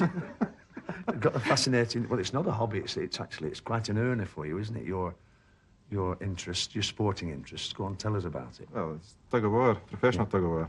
Now, you see, we don't have this in England. There's not a lot professional in England, really. Yeah. But tell us about this professional tug of war. Well, it's just a case of going round all the Highland games and the towns in Scotland competing. How good are you in the professional league? We're at the very top. Yeah. Have you been modest long? Not only is he the best, we're at the very top. Hi, Dr. Finlay, the very top. We're delighted. You'll not be big enough, Ian, for that, will you? No, I don't carry the same weight. No, because you've got to have a lot of pull to get in those team. Coming up. He's getting on, Rich. 2 grand, lads. Thank you, Ian. Thank you, Jim. Off you go. Enjoy your night with us. Great. Great characters, aren't they, there? We hope they entertain us throughout the evening as they have done there. Let's get on with the game. Here it's part 1 of the game. And here we use the Bullies category board. Bonuses to be won by the dart players if they do what the partners ask them to do. So we'll get on with it now. Come on, Frank. What do you think for Brian? Sport, please, Jim. We'll try that for you, sir. Sport we're looking at.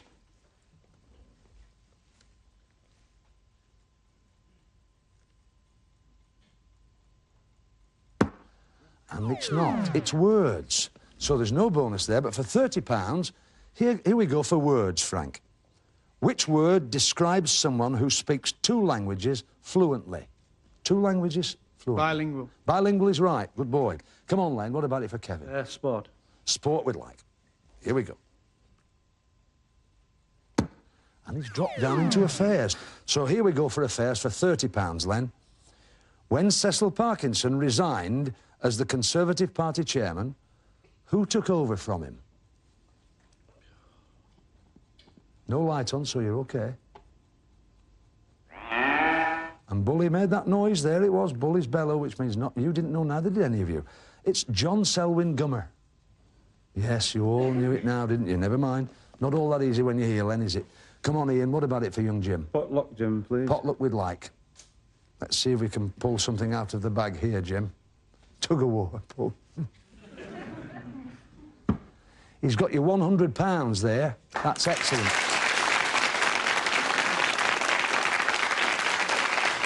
Good start for you, boys. That's an incredible start for anybody because it does take the pressure off a little bit. Listen to this. It's a record which entered the British charts 5 separate times, and it started a whole new dance craze in the 60s. Come on, let's twist again, like we did last summer. Yeah, let's twist again, like we did last year. You remember the record? Do you remember who was singing it? Chubby Checker. Chubby Checker for another £30. Gives us the scores at the end of the first round. Brian and Frank with £30, Kevin and Len with nothing yet, and Jim and Ian with £130. We move to round 2 now. The questions were £50 each. A little bit more difficult, and of course, 1 or 2 subjects gone. In fact, dart players, you can hit what's still lit.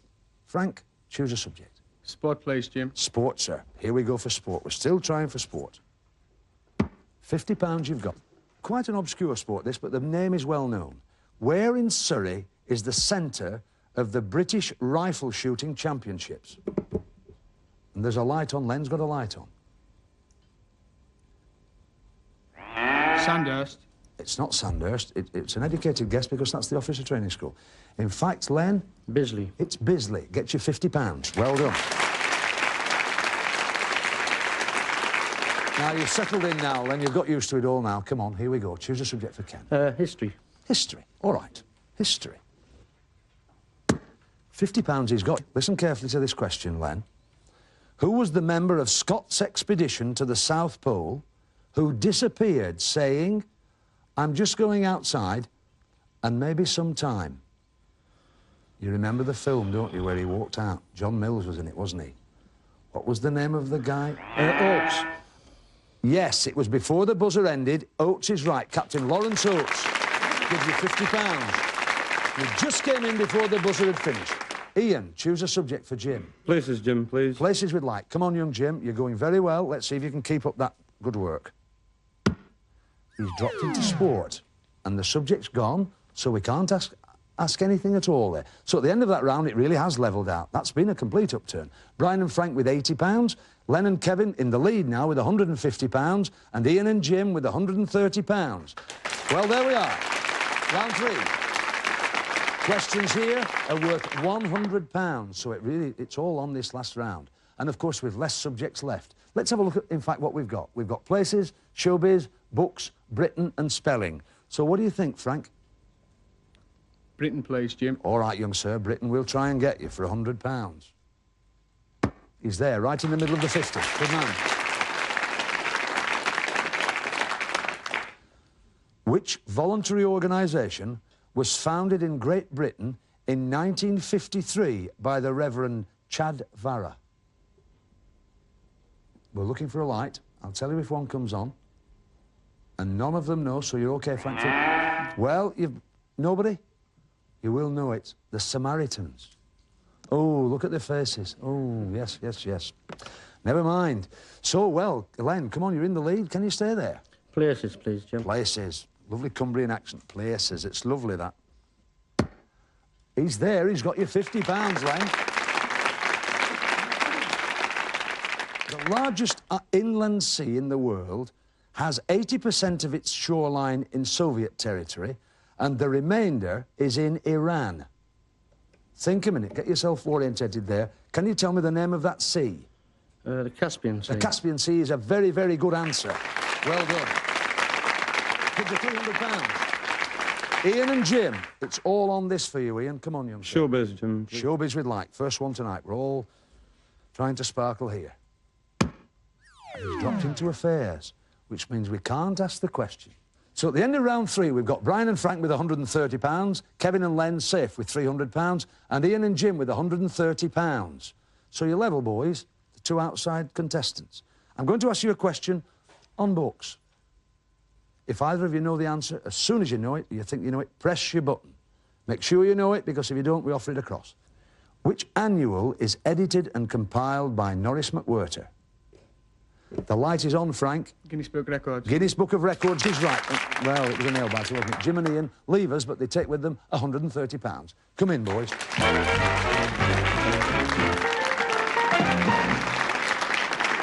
Right, lads. Excuse me, that was a sudden death, wasn't it? Have your darts and your hand-embroidered badge. Thank you very much, lads. Have you enjoyed it? Yes, lovely. Super. That's a bit hard, though, isn't it, when it gets to that? There we are, lads. 110, 20, £30. Take that with our compliments. Put that in your little... What do they call them? They put them in the sporran. They have the little thing at the front, don't they? Because they wear them at the front because the Scotsmen enjoy it when they get mugged. Thanks, Jim. 2 really grand lads. Go on off you go. All right. That was a nail-biter, wasn't it? Bully's board's revolving now. Excuse me. We move to round 2, and this is where we use Bully's board. Well, it's not Bully's board. It's the traditional match play dart board. Here we ask the 2 remaining contestants to compete in 3 rounds of darts against each other. The winner of each round wins for his partner a question, and the value of that question is the winning score. So, lads, it's pounds for points. Right, come on, Brian, up to the hockey. Kevin next to me here, and here we go, and it's over to Tony Green to do the scoring. OK, Brian, first round. It's a 1. It's a 5. That's a 20, so 26 for Brian. Kevin. 26 to me. It's a 5. Another 5. And that's another 5. Only 15, so the first round to Brian.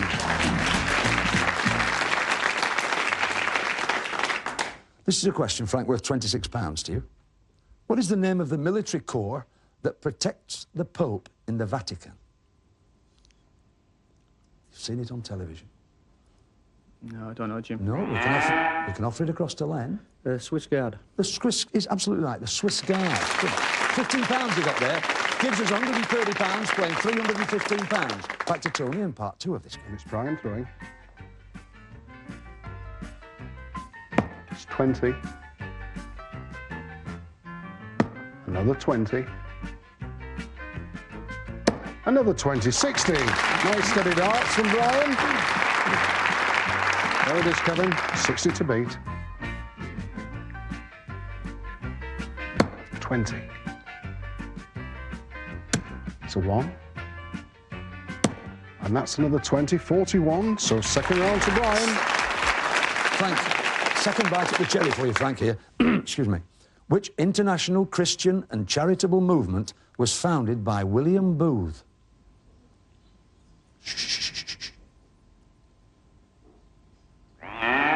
Well, you've been bellowed out of it. Len? Salvation Army. Salvation Army gets you another £41. Very good. Which gives us £130, and you really are running away with it, Len, very nicely. £356 you've got, and it's round 3 now. Back to Tony. Right, Brian. £226 behind, but a lot to go for here. Final round. It's a 20. Another 20. And that's a 5, so that's 45. 45 to beat, Kevin. 20. Another 20. And that's a 5, so that's 45, so it's all tied. 45, the final round. Right. OK, so it's 45 each you've got. So this question, first on the buzzer, will earn you £45. Listen carefully, make sure you know the answer. How many old pennies in 10 shillings? You were there, Frank. 50. It's wrong. We can offer it to Len. 120. 120 gets you £45. Well, there we are. Gives us scores then of £130, playing £401. In you come, boys. Give them a round of applause.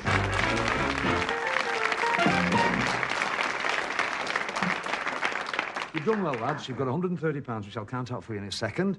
There you've got your bullseye tankards, your hand-embroidered badges. There your bullseye darts, your tungsten darts, and £130. There's 100. We'll count out this 30. It won't take long. We'll see you on the hockey. Back on the hockey in 2 minutes.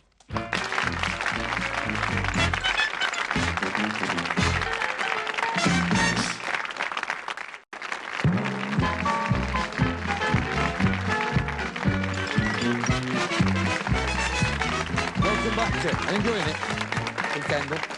Oh, you've got the mug, haven't you? Looking after the mug. She's looking after one of the prizes. We've got a celebrity now to play darts for us tonight. A young lady who was the youngest performer ever in the Olympics, age 13. In 1980, she was a silver medalist in the Olympics, representing Great Britain. She's an absolutely gorgeous lady. Will you please welcome Sharon Davis?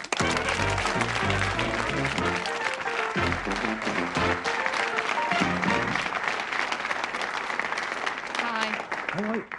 Oh, that's Very made well, my thank night, you. that. I watch you on breakfast television, and I think, my word, very nice. That time of the morning, the only way is not to go to bed.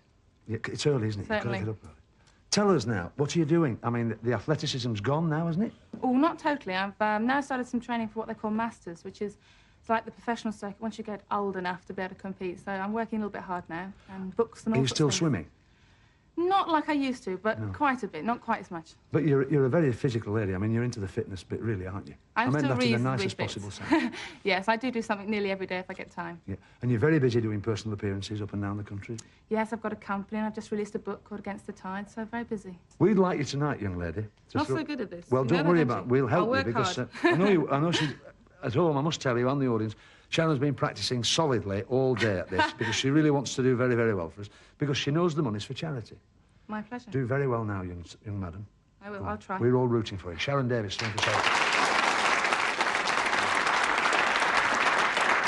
OK, Sharon.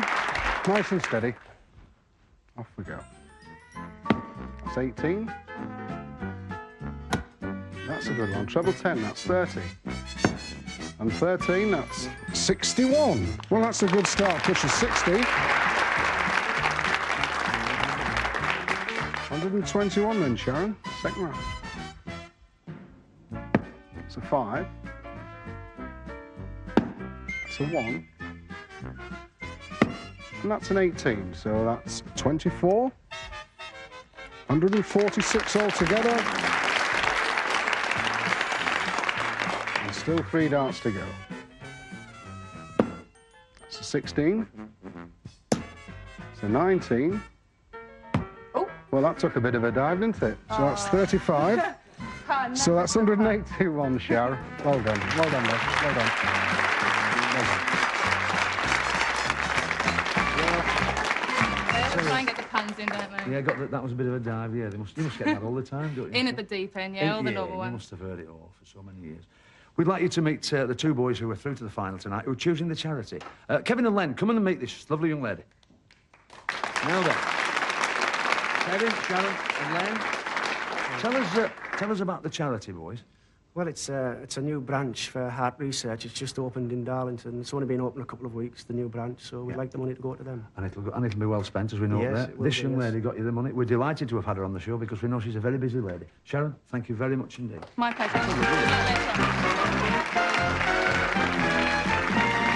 Well, £401 you've got, lads. You take that home, whatever happens. Even if we have a fire practice, you take that home. No problem. Have a look at Bully's board, because has this bully got some prizes for you tonight? Come and have a look at this.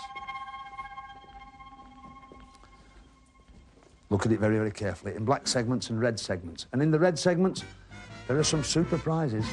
In 1.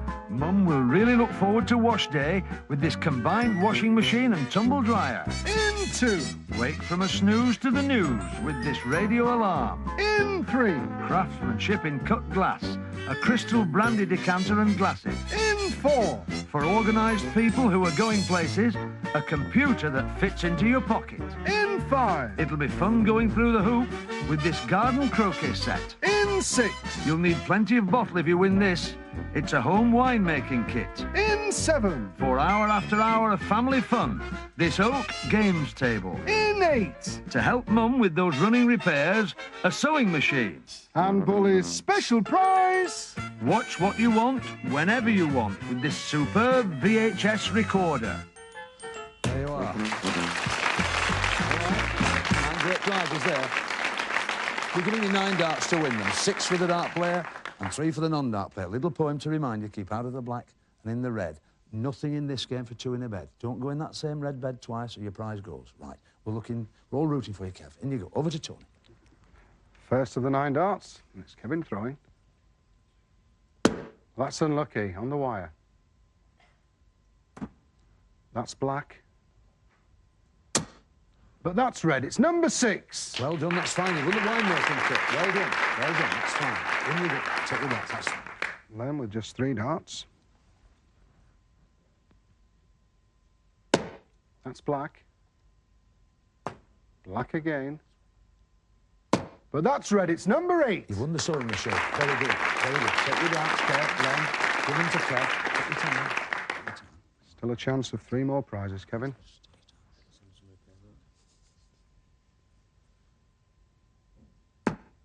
That's red. It's number 8. And you've lost the sewing machine. But that's red. It's number 4. You've got the pocket computer.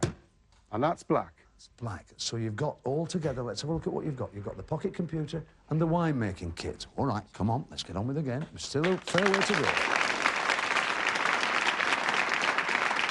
Well, now, let's have a look at what you've won. The pocket computer, the winemaking kit. And 2 in a bed, it actually worked tonight. Well, it didn't work. It worked against you, didn't it? You lost the sewing machine. And you really wanted that, Len, didn't you, as well? Yeah, I'll give me a man to do repairs. I don't want to That's, yeah, of course it would. You'd have done it yourself, I suppose. Yeah, well, yeah. Well, you're still in with a real shout because we're going to give you a chance to gamble those 2 prizes against tonight's star prize, which is hiding behind Bully. You know the routine, 101 or more with 6 darts, 3 for Kev and 3 for Len. The non-dart player to go first. You have the time it takes the board to revolve to tell us what you'd like to do. Whatever happens, your winnings, your cash is safe. And the charity money that Sharon got for you, absolutely safe. What do you think? We'll go for it. Yes, probably a wise decision, bearing in mind what you've won. All right, it's down to the board now, and this is for the gamble. It's Len up to the hockey, 101 or more for tonight's star prize. Best of luck, Len. 101, 6 darts for tonight's star prize. That's a 5. That's a 9. That's a 20, so that's 34. Leaving Kevin with 67 or more. That's 1, 66 left. 20, 46 left. Oh, unlucky, but that's the gamble. Never mind. Well, come and have a look at it. You would have won it. Touring the world, touring the country in a superb luxury caravan. Would have been yours, but not too bad a night for you. Come and have a look at it. There you are. Your tankards are there. All your money's there. £401 is there. Don't drop your tankards and your badges and your darts. Still been worth your coming, hasn't it? Yep. Have enjoyed it? Yep. Good. Well done. Well done. Stay there, boys. Thanks very much indeed for watching Bullseye. Takes a Kevin and Len. They gamble, but they're still going home with a few quid, which is what we like down here at Bullseye. Thanks to Sharon Davis, Tony Green, all of us down here at Central. Watch us next week, because you can't beat a bit of bully. Bye.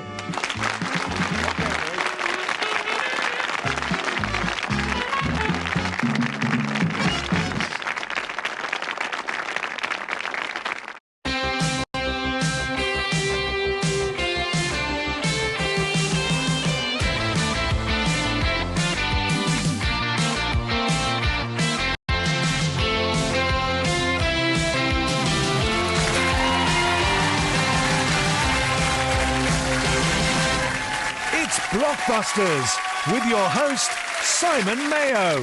Hello and welcome to Blockbusters, the show where we see if two heads banging together are better than one. At the heart of the show, the brain-teasing Blockbusters board. Every hexagon you see contains the first letter to a general knowledge question. Our one head has to connect top to bottom, white to white, while the two heads are trying to connect across the board, blue to blue. It couldn't be any simpler. And we have Julie and Yemi. They're our reigning champions. It's gold run time. And Yemi, it's going to be your turn again. Didn't go that well last time. What do you think this time? It's going to go a lot better. You see, because you are a Monopoly master. I am. Yeah.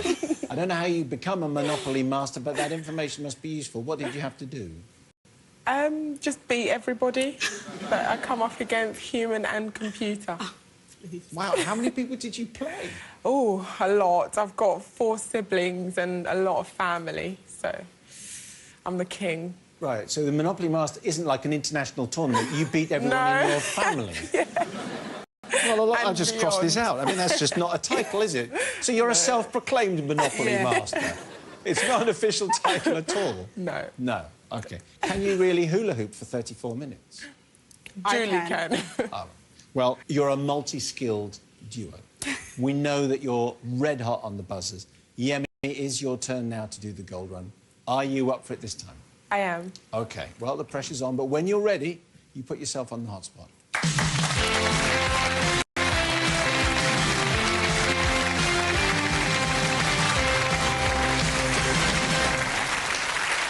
Yemi, you have 60 seconds to make your way across, connecting left to right, gold to gold. If you make it to the other side, you'll win your 4th gold run prize. You can pass on any question. Your time starts as soon as you tell me where you'd like to begin.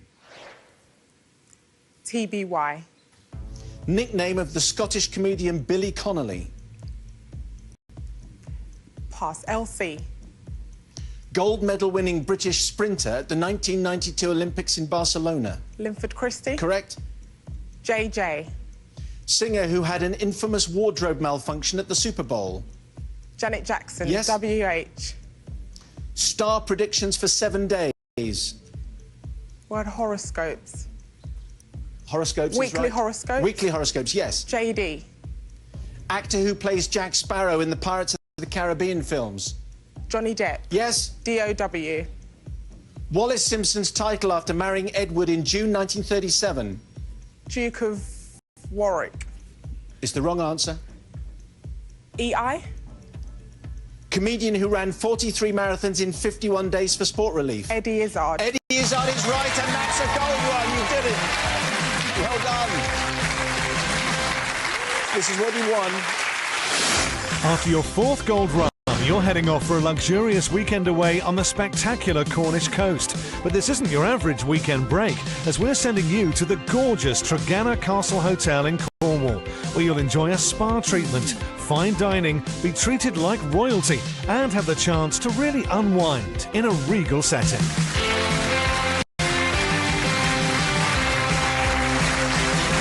I think the chance to unwind in a regal setting sounds pretty good, don't you? Definitely. Have you ever been there? Never, actually. So. It looks fantastic, doesn't it? It does. OK, Can't well, wait. look, congratulations. You passed on to... The nickname of the Scottish comedian Billy Connolly is the Big Yin. OK. OK?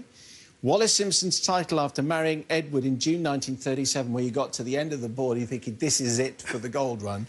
Duchess of Windsor. Oh. Is not the Duke of Warwick, because that was like the wrong place and the wrong sex. But apart from that, it wasn't there. Hey, it doesn't matter because you got your gold run. Well done, Yemi. Back to your seat, please.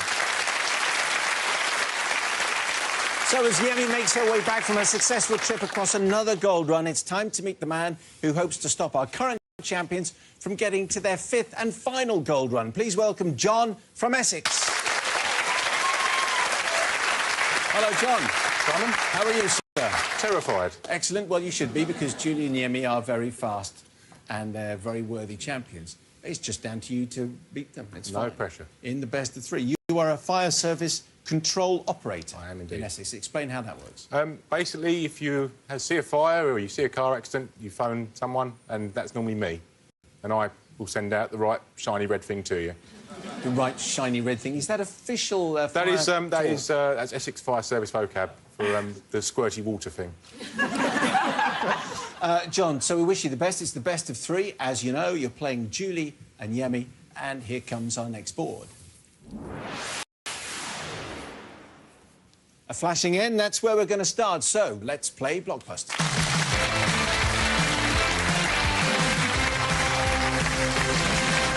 John taking on Julie and Yemi. What N is used to describe the years of the decade 2000 to 2000? John? Noughties.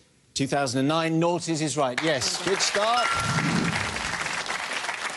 John? G, please, Simon. What G combines with for punishment? If someone is keen... Julie? Glutton. If someone is keen to take on difficult tasks and means a habitually greedy eater and drinker, glutton is right, yes, well done. J, please. What J? The 53rd card in the pack did Jack... John? Joker. Jack Nicholson playing Batman. Joker is right, yes. Another white hexagon, John. I'll have a W, please. What W are things said to be as clean as? John? Whistle. Whistle is right, yes. 3 white hexagons. And a flashing white board. We haven't seen one for a while. That's what it looks like. Where would you like to go, John? I'll have a C, please, Simon. What C from the French for goat is a soft... Julie? Chèvre. Is a soft cheese made from goat's milk. Chèvre is right, yes, well done.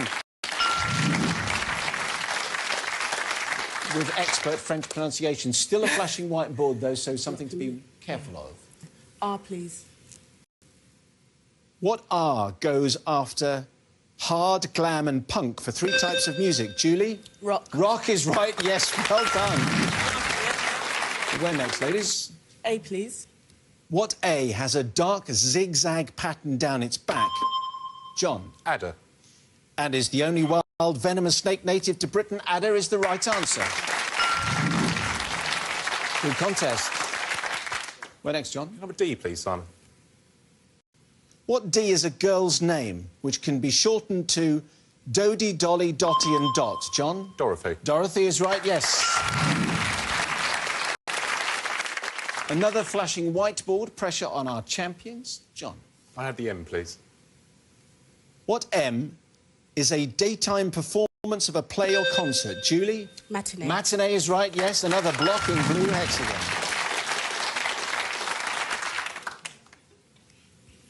Yemi speaks. Julie announces. P, please. What P is a type of South American cloak with a hole for the head? Julie? Poncho. Poncho is right, yes. So, a flashing blue board and pressure on John. Can we have a V, please? What V are people who stick their hands inside talking puppets? John. Ventriloquist. Is the right answer, of course, yes. Well blocked. Still a flashing blue board for you to be wary of. I'll have an S, please, Simon. What S is a whistle, a short form of whistle and flute in Cockney rhyming slang? Julie. Repeat the question for John. What S is a whistle, a short form of whistle and flute in Cockney rhyming slang? Suit. Whistle and flute, suit. Another S. What S is a major river which flows... John. Severn. It's the wrong answer. Full question to Julie and Yemi. What S is a major river which flows through the capital of France? Julie. La Seine. The Seine is right. Yes, well done. Beautiful French pronunciation again. Flashing blue board. Another one. More pressure on John. Let's go for B. B, please. What B is the sport in the film Moneyball where Brad Pitt... Julie. Baseball. Brad Pitt plays a manager who takes on the boys with the big bucks. It's the right answer. It is baseball. Well done. And that's Blockbusters.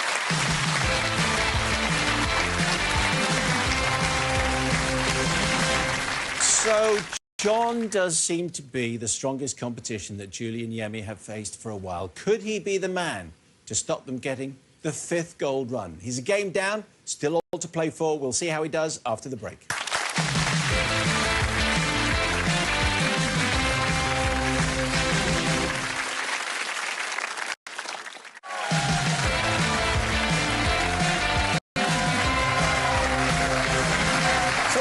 Blockbusters, where Julie and Yemi are one game up against their opponent, John, who was putting up a magnificent fight in that last game. And John, when you're not doing squirty water and red shiny things, I think you quiz. A little bit, yeah. Yeah. What quiz activities do you get up to? I kind of get found looking around the local pubs, and sometimes there's quizzes on as well. So. Yeah. Won anything? No, I did stand in once as the quiz master when she didn't turn up. Such is one's dedication. Yes. Well, I'm staying here. Good. So, sorry about that. And you're also volunteering as a special constable? Yeah, for my sins. Where do you get all the time to do this stuff? I have no life. I'll readily admit it. I don't know, then. That was nice. Listen, John, it's great to have you on the show. Best of 3. That means, of course, you need to win this next game. All right. Otherwise, it's a 5th gold run for Julie and Yemi. So, here's our next board. Flashing B, right in the middle. That's where we're going to start. So, let's play Blockbusters.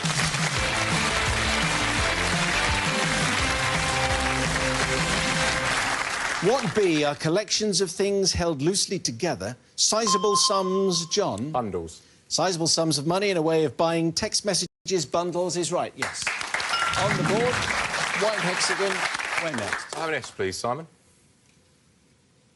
What S goes before policeman to mean...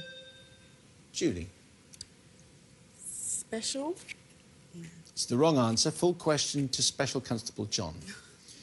What S goes before policeman to mean bumps in the road laid deliberately to reduce the speed of vehicles? Sleeping. Sleeping is right, yes. I'll have an F, please, Simon. What F comprise unique patterns of loops? John? Fractals. It's the wrong answer. Full question to Julie and Yemi. What F comprise unique patterns of loops and whirls which remain constant all your life to the regret of criminals? Fingerprints. Fingerprints is right. Yes, well done. I'd have thought Special Constable would have got the fingerprints. Where next, ladies? V, please. What V became an independent state in 1929, John? Full question to Julie and Yemi. What V became an independent state in 1929 in Italy and is home to the Pope? Yemi. Vatican. Vatican is right, yes.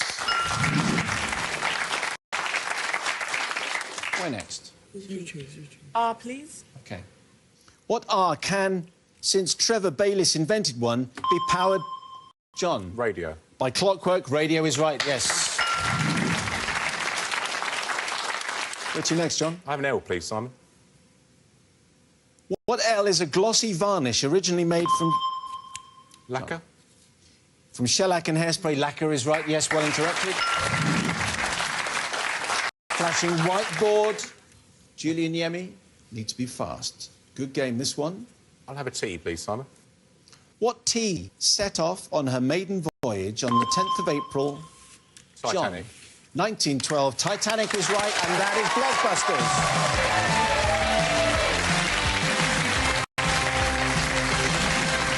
Well done, John. That was a good game. Julian Yemi, you realise you're in a real battle here if you want to get to that extraordinary 5th gold run. Now, we've learnt you're great at hula hooping. Yeah. Yes. What's your record at the moment? 34 minutes. You can just keep it up that long? Yeah. Get a book out. You're not doing it at the... I can't see below the waist, so you haven't got one there. No. However, you are currently studying for your master's degree in International Economic Law, Justice and Development.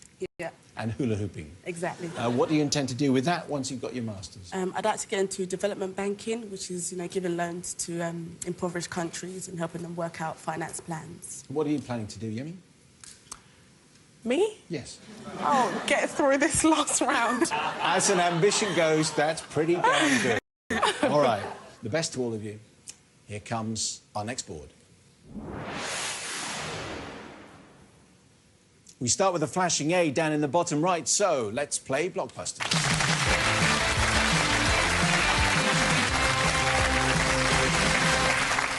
What A, who was born in Tottenham, won 6 awards at the 2012 Grammys? Julie? Adele. Adele is right, yes. Blue hexagon is on the board, and where next? R, please.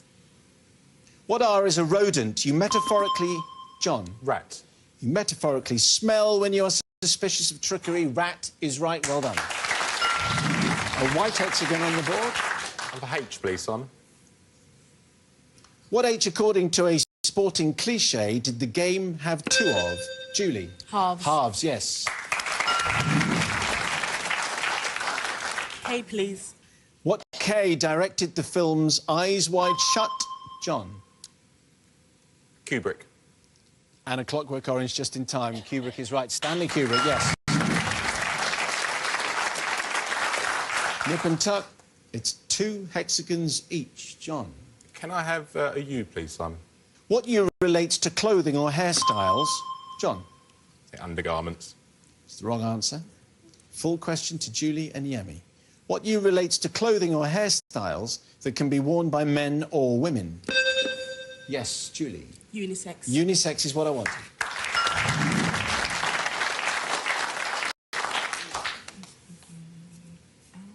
Can we have an L?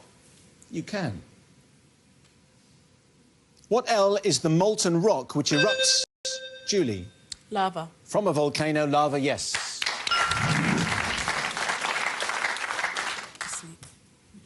B, please. You haven't really thought through the strategy there. I was going to ask you why you asked for the L, but now you're going for a B, OK? Yes. Oh, sorry about that. It's OK. You know you go across the board. I'm working it out. OK. Because if it was top to bottom, it would be, game over. OK. What B is a conceited person said to be? Julie? Full question to John. What B is a conceited person said to be too big for? Boots. Boots is right, yes. I'll tell you what, if they ever work out how the rules are played, they'll be quite good at this game. Can I have a J, please, Simon? What J was given by his loving father, a garment often known... Julie? Joseph. Often known today as an amazing Technicolor Dreamcoat. Joseph is what I wanted. Yes, the right answer. You're going in the right direction now. N, please. What? We're going across, bro. You want money? No, no. You don't want money, you want to win the game. Exactly. There's a 5th gold run at stake here. Anyway, you've spoken. N it is. You do it. What N are creatures like badgers and hedgehogs, John? Nocturnal. Which become much more active after sunset. Nocturnal is right, yes.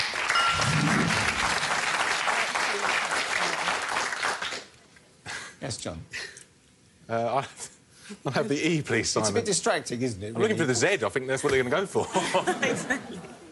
What E do you teach your grandmother to suck? John. Eggs. If you try to tell someone more experienced what they already know, eggs is right. It's a flashing whiteboard, like Mickey Mouse. OK. Pressure on Julie and Yemi. I'll go for the M, please, Simon. What M is a parade of cars, perhaps a presidential? Julie? Full question to John. What M is a parade of cars, perhaps a presidential one? Motorcade. Motorcade is absolutely right. Well done. That's Blockbusters.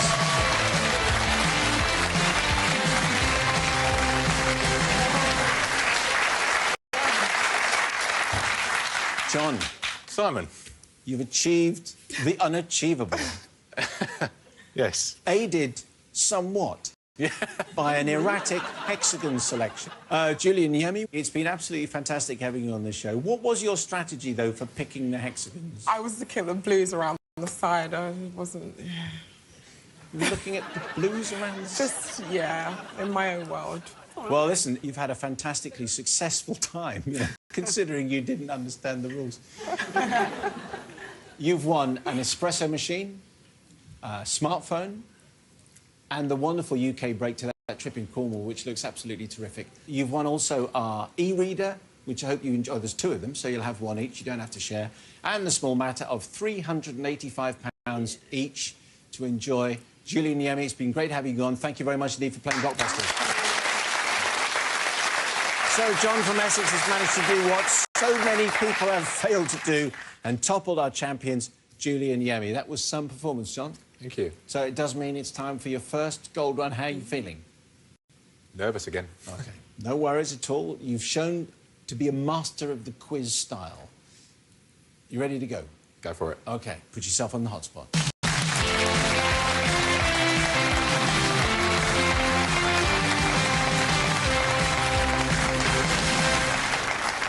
And with John all primed and ready to go for his first gold run, we're going to leave him there until the next show. Join us then to see how he does. Goodbye.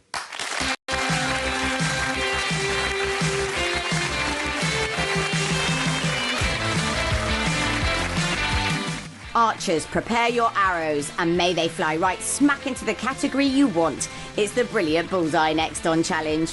Weeknights at 7, those high scores mean early doors for our pointless celebrities.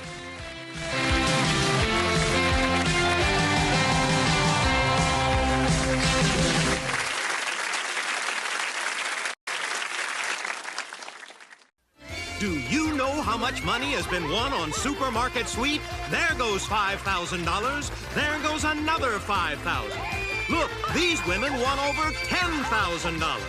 Team after team, it's been win, win, win. How much has been won? Over $500,000 on Supermarket Sweep. Now, are you ready to go shopping? Who's got the Doritos? Okay, you're on. Who's got the SOS pass? Okay, you're on. Who's got the Best Foods mayonnaise? Okay, and you're on. We're ready to play Supermarket Sweep. And here is our host, David Ruprecht. Woo! Thank you.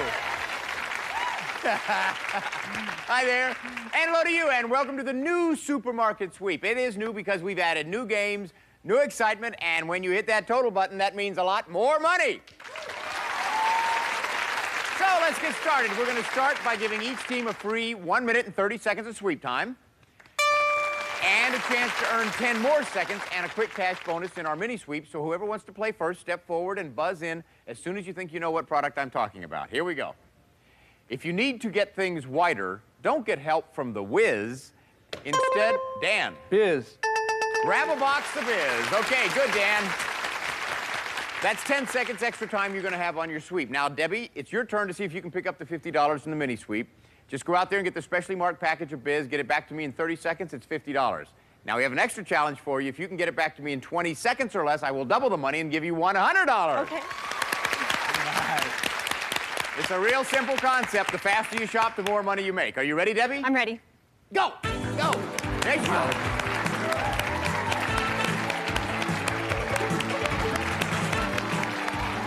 Come on, Debbie! Come on! Here you go! Yes, good for you. You did it. You did it in under 20 seconds. Yes. That means we're going to add $100 onto your sweep total later in the show. Good for you. All righty, let's see who else we have up here playing with us. Vicki, how do you know Connie? Connie and I, we met at an elementary school when our children started. Oh, great. And what are you doing now, Connie? Well, actually, I'm a homemaker, but I work a few hours a week at the elementary school where my children go. I'm a playground supervisor. And Vicki? I do the same thing. Oh, really? Who picked out the shirts? Well, it was sort of a mutual agreement, but I had the heavy hand in the decision. Why is that? Because I'm the older one. Good. Wiser. Absolutely. Yes, of course. Gabrielle, how do you know Tammy? Tam and I work together in Malibu in a restaurant. Oh, what do you do there, Tammy? Waitress. How's it going? It's going great. I love it. And you do anything else outside of that? I go to school part-time. Studying? Psychology. I may need your help later, okay? Gabrielle, how about you? Actually, I'm working at a preschool in the mornings, and then I go to work at night. Wow, great. All right, nice place to work, though, Malibu. Yes, it is. All right, Debbie, how do you know Dan? Dan is my husband of almost 9 years. Uh-huh, and you guys have great taste in sweaters, may I say. Thank you. As one who knows. Thank you. Fashion consultant. What? My fashion consultant. Oh, I see. She dresses you like my wife dresses me. Thank heavens. Dan, what are you doing? I'm a deputy city manager for the city of Norwalk. Oh, neat. Neat. And Debbie? I'm a full-time mom, part-time student. Good, good. You ready to play the game? Yes. Okay. Let's give the first players a chance to earn some extra seconds. So that means Gabrielle, Vicki, and Debbie, we will be seeing you in just a little bit.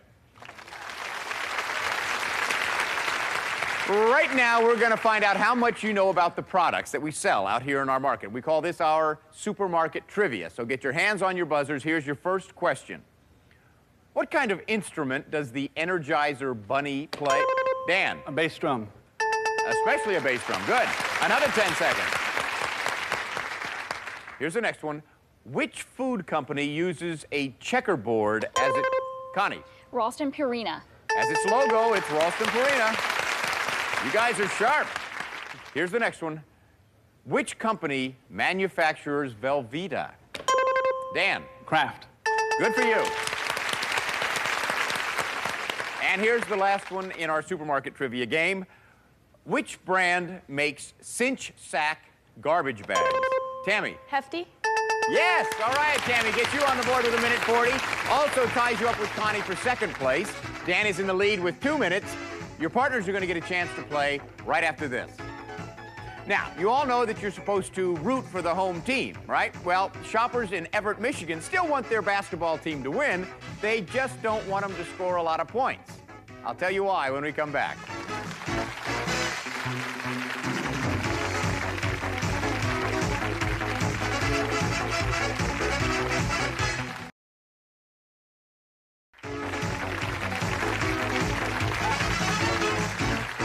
Hi, this is David Ruprecht. Welcome back to Supermarket Sweep.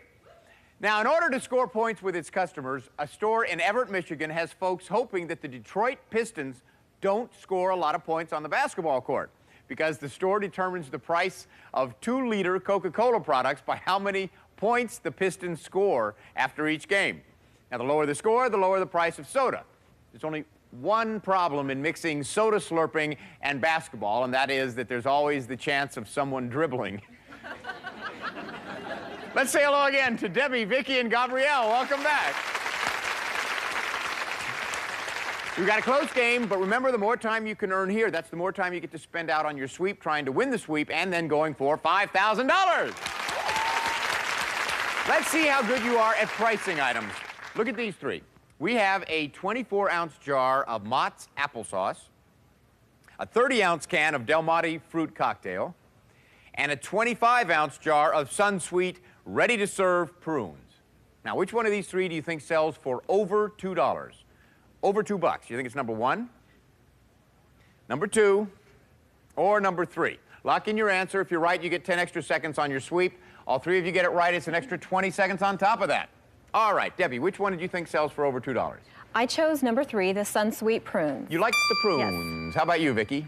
Sunsweet prunes. I You chose number agreed. 3. Okay, so now, Gabrielle, as always, if you agree, and it is the prunes, you guys are going to get an extra 30 seconds in the market. What'd you say? I also chose number 3, the Sunsweet prunes. Everybody likes the prunes over here. Okay, let's see. The product up here that sells for over $2 is the Sunsweet prunes. They go for $2.19.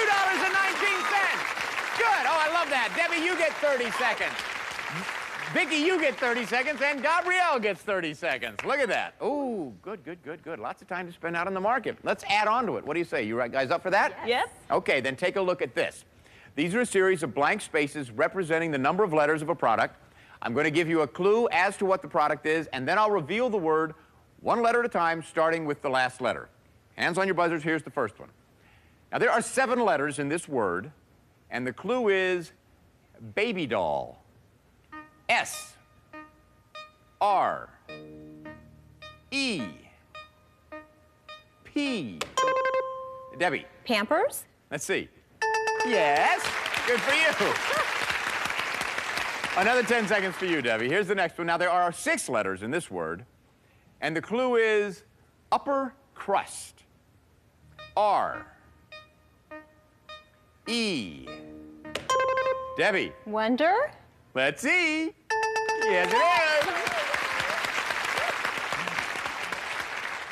Always asking a question, and you're always right, Debbie. All right, here's the last one in this game. There are 7 letters in this word, and the clue is Cold War weapon.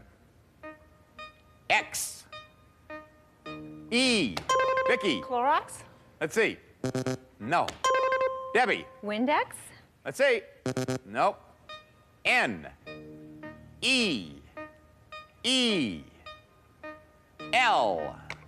Gabrielle. Kleenex. Let's check it out. There you go. Good for you, Gabrielle.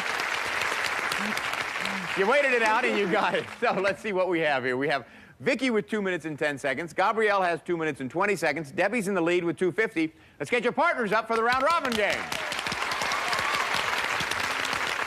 All right, here's a chance to add a lot of time onto your sweep time because there's a chance to earn up to 60 seconds in the round robin game. Partners, you stand by. You're going to be up next. What I'm going to do is give you 5 clues about a product, and I need you to tell me what the product is. Hands on your buzzers. Here's the first one. Sprinkle. Cleaner. Adore. Debbie. Love my carpet. You love it. All right, change. Love that answer. Here's the next one. Dishes. Delight. Liquid. Connie. Joy. Joy it is. Change. Here's the next one. Fruity. Hold. Circular. Vicky. Fruit Loops? No. Wintergreen. Debbie. Lifesavers? That's it. Okay, change. 3 more in the round robin. Still have a 2-way tie for second place, Connie and Tammy. Here's the next one. Cute. Cuddly. Bite size. Graham cracker. Dan. Teddy Grahams. That's it. Okay, change. Still have the 2-way tie for second. Here's the next one. Theatrical. Gargle. Anti-plaque. Fluoride. Plaques? Gabrielle. I'm sorry. What? Plaques? No. Spray. Theatrical. Gargle. Anti-plaque. Fluoride. Spray. Debbie. Chloroseptic? No. Time's up. Act. Act. Theatrical. That's what it was. Okay, change. We still have that 2-way tie for second. Here's the last chance to break it. Soft. Crowned. Majestic.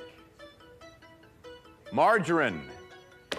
Dan. Imperial margarine. There you go. And we still have the 2-way tie for second place. Vicky, Connie, Gabrielle, and Tammy all have 2 minutes and 20 seconds. Dan and Debbie have 3 minutes and 30 seconds, and the $100 they picked up in the mini sweep. Who's going to run the big sweep?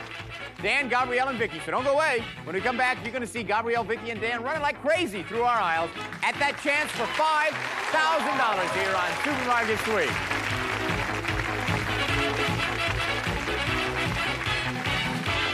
Promotional consideration provided by Tootsie Roll Midgies, as good as you remember. Only 27 calories. Why not try some today? Tootsie Roll, as good as you remember. No nonsense pantyhose, as beautifully put together as the women who wear them. No nonsense.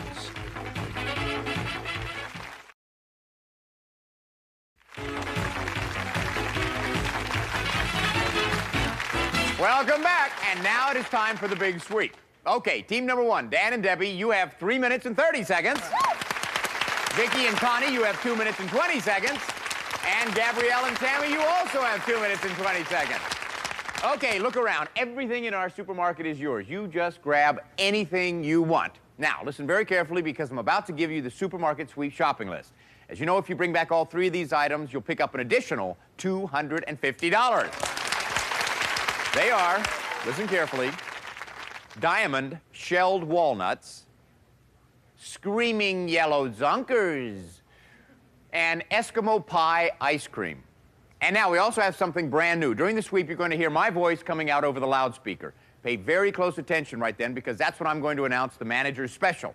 As you can see, we now have a special display at the front of the store. It's filled with all sorts of goodies. When I announce the manager's special, that is the product that you have to find. You have to find the one with the red star on it. It's worth $200. The team whose runner sweeps up the most money in merchandise and bonus prizes at the bell wins the game and the chance to go for $5,000.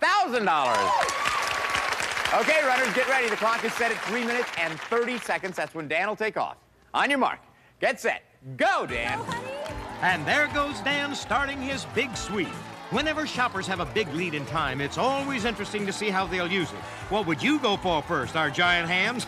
Well, Dan would agree with you. And would you get 5? Dan would agree again. Come on, Danny, woo! And with some encouragement from his wife, Debbie, you can bet Dan will get his limit of 5 turkeys, and he did. But look at Team 3. Impatient?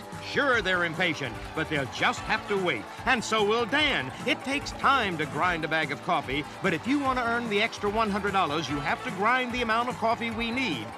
But that doesn't mean you have to stop shopping. Meanwhile, Team 2 just can't wait to start shopping. So what are they doing? The next best thing, talking about it. Finally, Dan wraps up his bag of coffee. Does he know there's a shopping list item a few feet away, the screaming yellow Zonkers? Haha, he gets a box.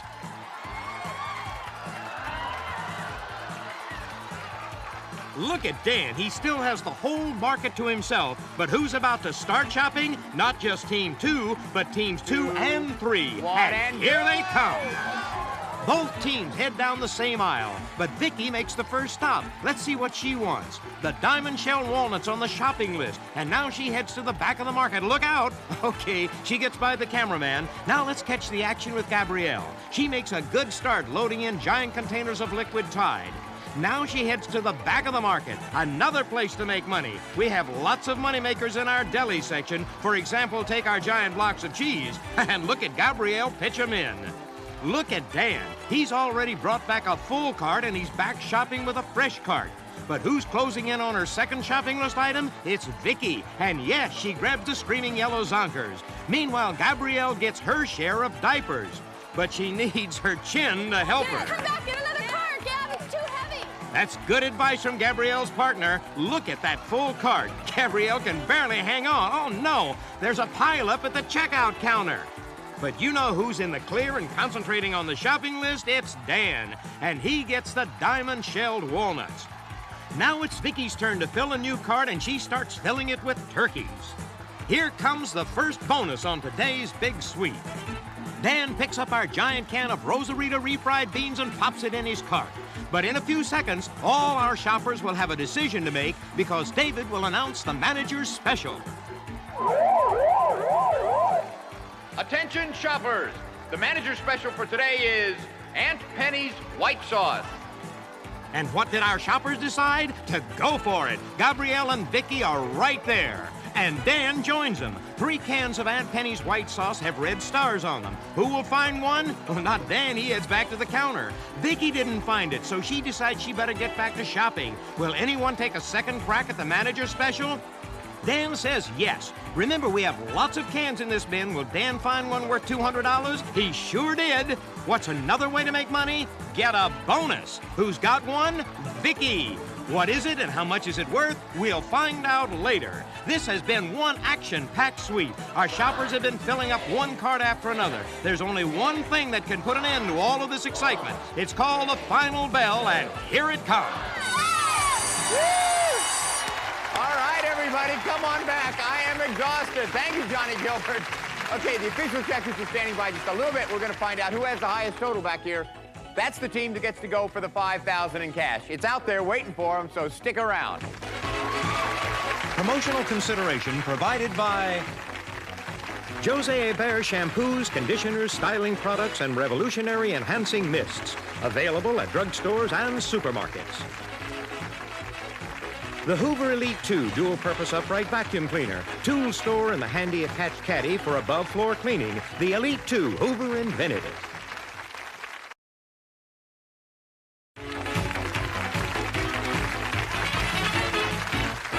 We are back with the moment of truth, because the official checkers have entered all the merchandise into the registers. Now we're going to hit the total buttons to find out who won the big sweep. Okay, team number 3, Gabrielle and Tammy. You didn't get any bonuses, but I can see a whole lot of groceries there. So let's see. Your grand total in groceries is, wow, $640. Good for you. Good shopping. Okay, team number 2, Vicky and Connie, you got the shopping list. That's $250. Yeah, you also got a bonus. Let's see how much that is. It's another $100, so that's $350 that goes into your register. Now, we add all of your groceries to that to give you a grand total today of $776. That puts Connie and Vicky in the lead. Okay, Dan and Debbie, you got the coffee. That's $100. You got the shopping list. Yep. That's $250. We'll trust you on that, all right? You got the manager's special. That's another $200. Let's see how much your bonus is worth. $50. $50. And we don't want to forget the $100 you got in the mini sweep, so that means so far your total is $700. Now, do you think you have $76 worth of groceries to beat team number 2? I don't know. Let's see. Your grand total with your groceries is $1,256. Team number 1 wins. Thank you all. It was fun having you here. We have some great party gifts for you. Okay, you two are going for the $5,000. It's out there waiting for you. It's in cash. You got a minute to find it, 3 clues to help you out. Now remember, you have to solve those first 2 clues before you can go for the big bucks. As soon as I read this clue, the 1-minute countdown starts. Before we begin, you chose bonus game number 2. Here's your first clue. If you don't want your next dinner party to be a fiasco, then spice things up a bit with some Tabasco. Go! Tabasco. Tabasco. Tabasco. Over here. I'm with you. Hurry up, Dan. Hurry up. Tabasco. Designing women's star. Dixie. Dixie cups. Dixie cups. Dixie Fry. No, Dixie cups. Dixie cups. Come on. Do you see them? Dixie Fry, Debbie. Dixie There Fry. it is. Dixie. It's sticky, it's on a stick, and you stick this roll in your mouth. Fruit roller? Fruit roller? Oh, it's sticky, it's on a stick, and you stick this roll Go to in the your mouth. frozen. Where's Go the to the candy? frozen. In the candy. Go to the frozen. You go to the frozen. Here it is, here it is! You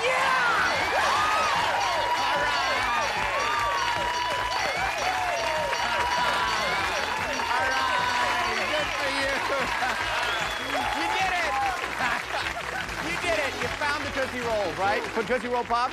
Whatever it was, you got $5,000. Added to everything you got in a terrific sweep, gives you a grand total today of fasten your seatbelt, $6,256. Congratulations. This is David Ruprecht saying goodbye for Supermarket Sweep. And you remember, the next time you're at a checkout counter and you hear one of those beeps, think of the fun you could have on Supermarket Sweep.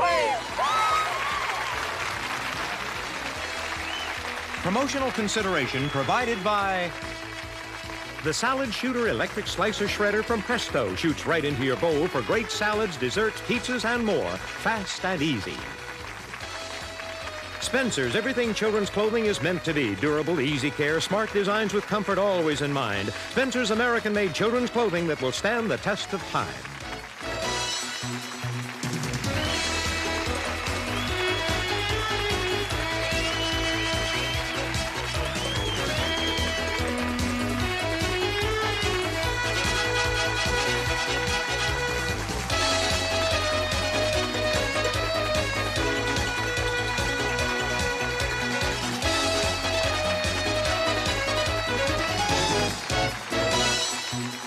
This is Johnny Gilbert speaking for Supermarket Sweep.